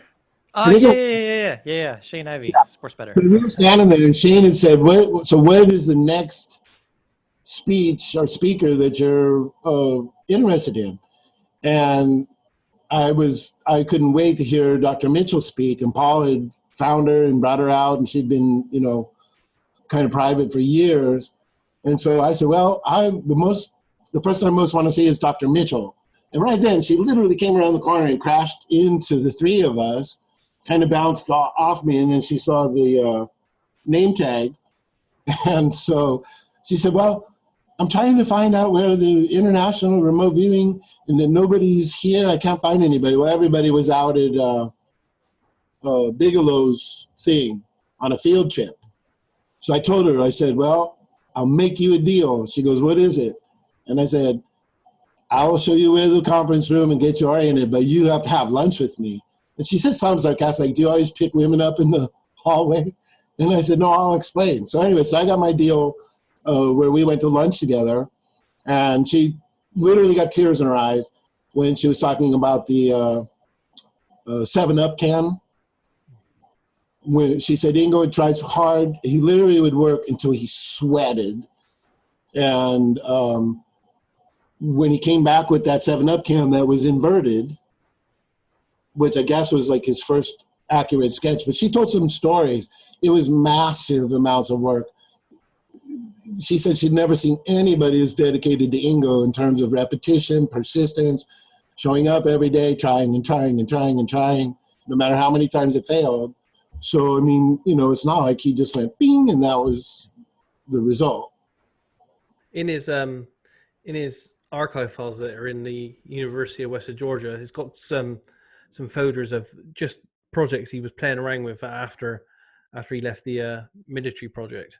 And literally, you're looking through the paperwork for these projects, and he's doing some weird things, trying some new angles to get new impressions of bits and pieces. But he literally would spend months, and he would think nothing of doing 10,000 trials. Mm-hmm. He was a workhorse. He was dedicated to it. I've never seen anyone. I don't know anyone that works as much as he ever did to try to get the answer to things. Yeah, I mean, Dr. Mitchell in her book as well says that he had some color alteration from his, out-of-body perception position, as they put it, and he worked and worked and worked until he could correctly define colors, and it didn't sound like it was any kind of a short process. And that's what you would expect from a pro basketballer, right? They would shoot the hoop about thousands and thousands and thousands of times. You never stop. Well, they say any good skill takes 10,000 hours. Yeah, and most people don't hardly ever talk about the amount of dedication he had to theosophy. I mean, that guy studied more in depth across 40 or 50 different topics than anybody I'm aware of. But how do you get 3 feet behind your head? Well, let's see here. Oh, look, we're out of time. No, I'm kidding. We're very soon out of time. Yeah, you might already be there. Part of Dr. Mitchell's talk or write-up in her book is something that Ingo basically kind of shared with her, who says you're in a body anyway? That's actually the title of a chapter. Could a spiritual being who's non-local and can perceive non-locally ever be confined inside the head of anything? So the question is, if you're already there, then it's really more apt to say perceive from 3 feet behind your head. Hubbard failed with that. In fact, he tried what was called a one-shot clear with that command. And when you do repetitive processing, you'll get the same command or the same question. Like one time I sat for 4 hours being asked the same question, and you go through this rage, quit asking me the same question, then finally you calm down, and then at some point there's like this, oh crap, a realization related. So that repetitive processing was a particular thing, but in the question you're asking, you yourself may be occupying much more space than you think. So it's not a matter of being there, it's a matter of perceiving from that position. That's probably the best way to describe it. Does that answer your question at all? A little bit. I tried to see from that position, and I felt a little funny for a moment, so I'm going to call that a yes. Yeah, it's not like there's anything you can do. It's I mean, you might say if I tap 3 times on the desk or sage myself, it's not the doing. It's just more of a intending. I mean, that's the only way I can explain it. It's just intending. And Ingo actually, the closest I've seen to him describing it is in To Kiss the Earth Goodbye, when he's talking about the magnetometer. He says we're already bilocated. It's just normally all the attention's focused inside the perceptual mechanism of the mind brain. So when you close your eyes, where are you when you close your eyes? Right. Like what are you perceiving? Like, are you inside your brain? Like when you feel around, when I say feel, I don't mean that literally. I just mean you close your eyes, where am I? Well, if you're in your brain, let's say you think that, what does it feel like? Oh, there's like this hard structure. And you begin attenuating your focus, your perception on where am I, you may say, oh, well, it's soft, it's warm in here, it's kind of liquidy, but it's also kind of gelatiny. Then there's this hard structure on the outside of it. That's where the skull is. Okay, and this is where I am, and I feel, I can't move. It's like, oh, what happens if you try? Now, what happens, and don't go all the way behind you, say, okay, what would happen if I moved where I am perceiving from down to my throat? And what is that like? And then you say, oh, and so doing like these little micro movements within your body actually this is how I learned first, was moving perception within the body way before I ever learned about remote perceiving. And so it was doing these exercises regularly to where I get down, I'd be so comfortable moving my perception where it's like I'd be down in my hand looking back up at my face and be like, wow, that's a big head up there from this perspective, it's like, or it's like I could see up, those nostrils are huge, and so, but it was like moving around the body, and all you're doing is you're just allowing yourself, okay, what would this perception be like? And now part of it is also giving yourself the permission that that's even possible. And so if you have to go into, well, maybe I'm just imagining it for now, start there. That's almost giving yourself the permission to, well, what would it be like if I was only focusing in my perception was, say, in my throat, looking up my esophagus, looking down my esophagus, and then do it's almost like doing a stage 2, but in real time with your perception and your eyes closed. What is there? What's the temperature like? What does it smell like here? What am I sensing? And then try, okay, now go a little bit further down, go down to your heart. You're inside your heart now. What are you perceiving now? And so practicing that over and over and over again, it becomes easier and easier and easier, where it's just, this is where I want my perception to be. And you start getting perceptual information back from it. Mm-hmm. And then practicing that, you can move yourself outside of that, out of your body too. And that's where it gets that's what comes next in this type of practice. And I learned this way before. I didn't even know remote viewing, and I was going through stuff through different type of meditation techniques, where it's like, okay, put your perception, after we've done like 4 weeks of only focusing inside the body. I said, okay, try now and put your perception 50 feet to your left outside the building. And we'd all do that. And then, we'd have some perception, say, okay, we're going to go walk 50 feet inside out the body. Where's the feedback? And so it was having feedback now incorporated into that, until eventually it can become much, much more clear, much more vivid, much more accurate the more you practice it and get feedback. And so that's how it's probably a little bit different. It's a little different than what Russell's describing, but there's more than one way to have an experience that where you're just moving your perception point around. And that would be starting inside the body is how I started before I began, oh my goodness, I can actually start perceiving the room from different perspectives. And that data information becomes available to me when I attempt to do that. And really, I just feel that I'm doing the exact same thing in a remote viewing session. It's just I don't know where I'm being directed because it's blind. And then I'm just, okay, what am I sensing? I'm just writing down what I'm sensing, and that's it. So maybe that's even another way. In Scientology, they had some of those micro drills as well. So like a classic example, when I'm talking to someone that's skeptical about, remote viewing or something, just this real quick thing, and I'll just say it here to everybody, okay?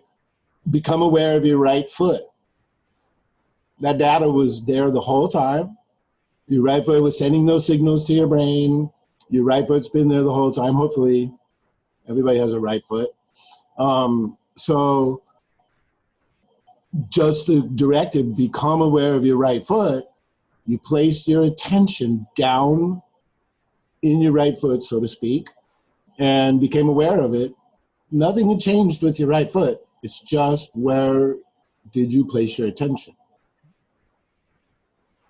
Brett, can you put a name to that meditation tradition that you started from? That's the heart-based meditation. I'm not even sure if the stuff is being done anymore.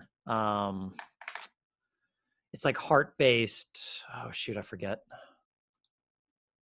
was actually being done in Sedona, like in 2009, 2010. I'm mixing up my Buddhist traditions, but it reminds me of something I've come across before. So I was just curious. It wasn't any denomination specifically, but it was referred to as heart-based type of meditating. And so, I mean, the ultimate goal with that particular approach was to actually get so vivid and clear a perception point inside your physical heart that would be an entry point to actually access another part of your mind that would have other information. So it's like it's moving through the heart to gleaning additional information about yourself, about the things you should do, all things, that kind of stuff. And so it's like an inner approach to accessing information. But before you can even do that, it's like you need to be able to hold an internal image and a perception point as vividly as if you were inside your heart. And so, what happens when you can see it, you can feel it, you can hear it. You just I did like, oh hey, I'm already familiar with this when I started learning remote viewing, because it's like we were doing this already. And so it's just going through your senses, tuning into each sense one at a time to be, what would it be like if I was inside my heart? To now I can actually go down very quickly into that space. But we did it all through different parts of our body. Ultimately, the goal was to get into the heart, but then we also did the exercises outside the body too that had feedback. It's like, okay, well, what's 50 feet? And say, well, it's like I'm here, I'm on the ground, and it's like I'm on asphalt, and there's some weeds here, and I'm hearing cars go right over the top of me. And then we go outside, and it'd be like, oh yeah, this was actually the road behind the building that I didn't know was there, and it's the back street, and it's literally right on that point where there's asphalt. So we'd get feedback doing it that way as well. So Right. It was yeah. Is this the thing where when you go inside the heart, there's like some infinite small space space. singularity kind of thing? There's 2 different points in the heart. Yeah. Yeah. Grin or spin. I can't remember what the hell this is called either. There's a book called The Heart Doctrine, which kind of goes over quite a few different heart-based spiritual meditative traditions, and one of them is this thing, and it'll kind of sound familiar. I can't remember who wrote it. I read it on holiday last year, but it is literally just normal meditation technique. So I mean, it's a well-known get to sleep fast technique, is where you move your intention down to your feet, and then you move it slowly up through your your shins, your knees, your legs. Yep. And as you're moving your intent through different parts of your body, relaxing it, before you know it, you're asleep, kind of thing. That's actually sure, but this sounds a little this is a little different though, because this is about focusing, taking that spot, but also using it as your point of perception for the rest of the world. Some people, believe it or not, aren't inside their head when they close their eyes, and they just never realized it. Some people close their eyes and say, "Where am I?" And they're 10 feet out in front of them to the right. And they go, "Oh, I had no idea." I was like, it's really bizarre. But most people tend to be inside their head. That's what they perceive where they are, where their mind is when they close their eyes. And so it's like, well, okay, well, tune into where you are. If you're inside your head, what's there? What should be there? Start with that. And it's like, well, I'm inside, it's soft. There's a skull there. And then give yourself a little movement command, just like you could be given a movement command in an RV session. Okay, go down to where the throat is. Go over to the shoulder. Go down to the elbow and perceive back towards where you came from. Back towards where you came from is really, you're not really moving. You were in all these places at the same time. You're in that space. That's what we think, at least, right? But at least that's the model that's helpful for practicing this is that you can perceive from any point because you are in all of those points. So it's just a matter of, this is to help you convince you that that's true. And so it's very much like it's a belief type of a thing, but start with what's familiar and then change and expand upon that from there.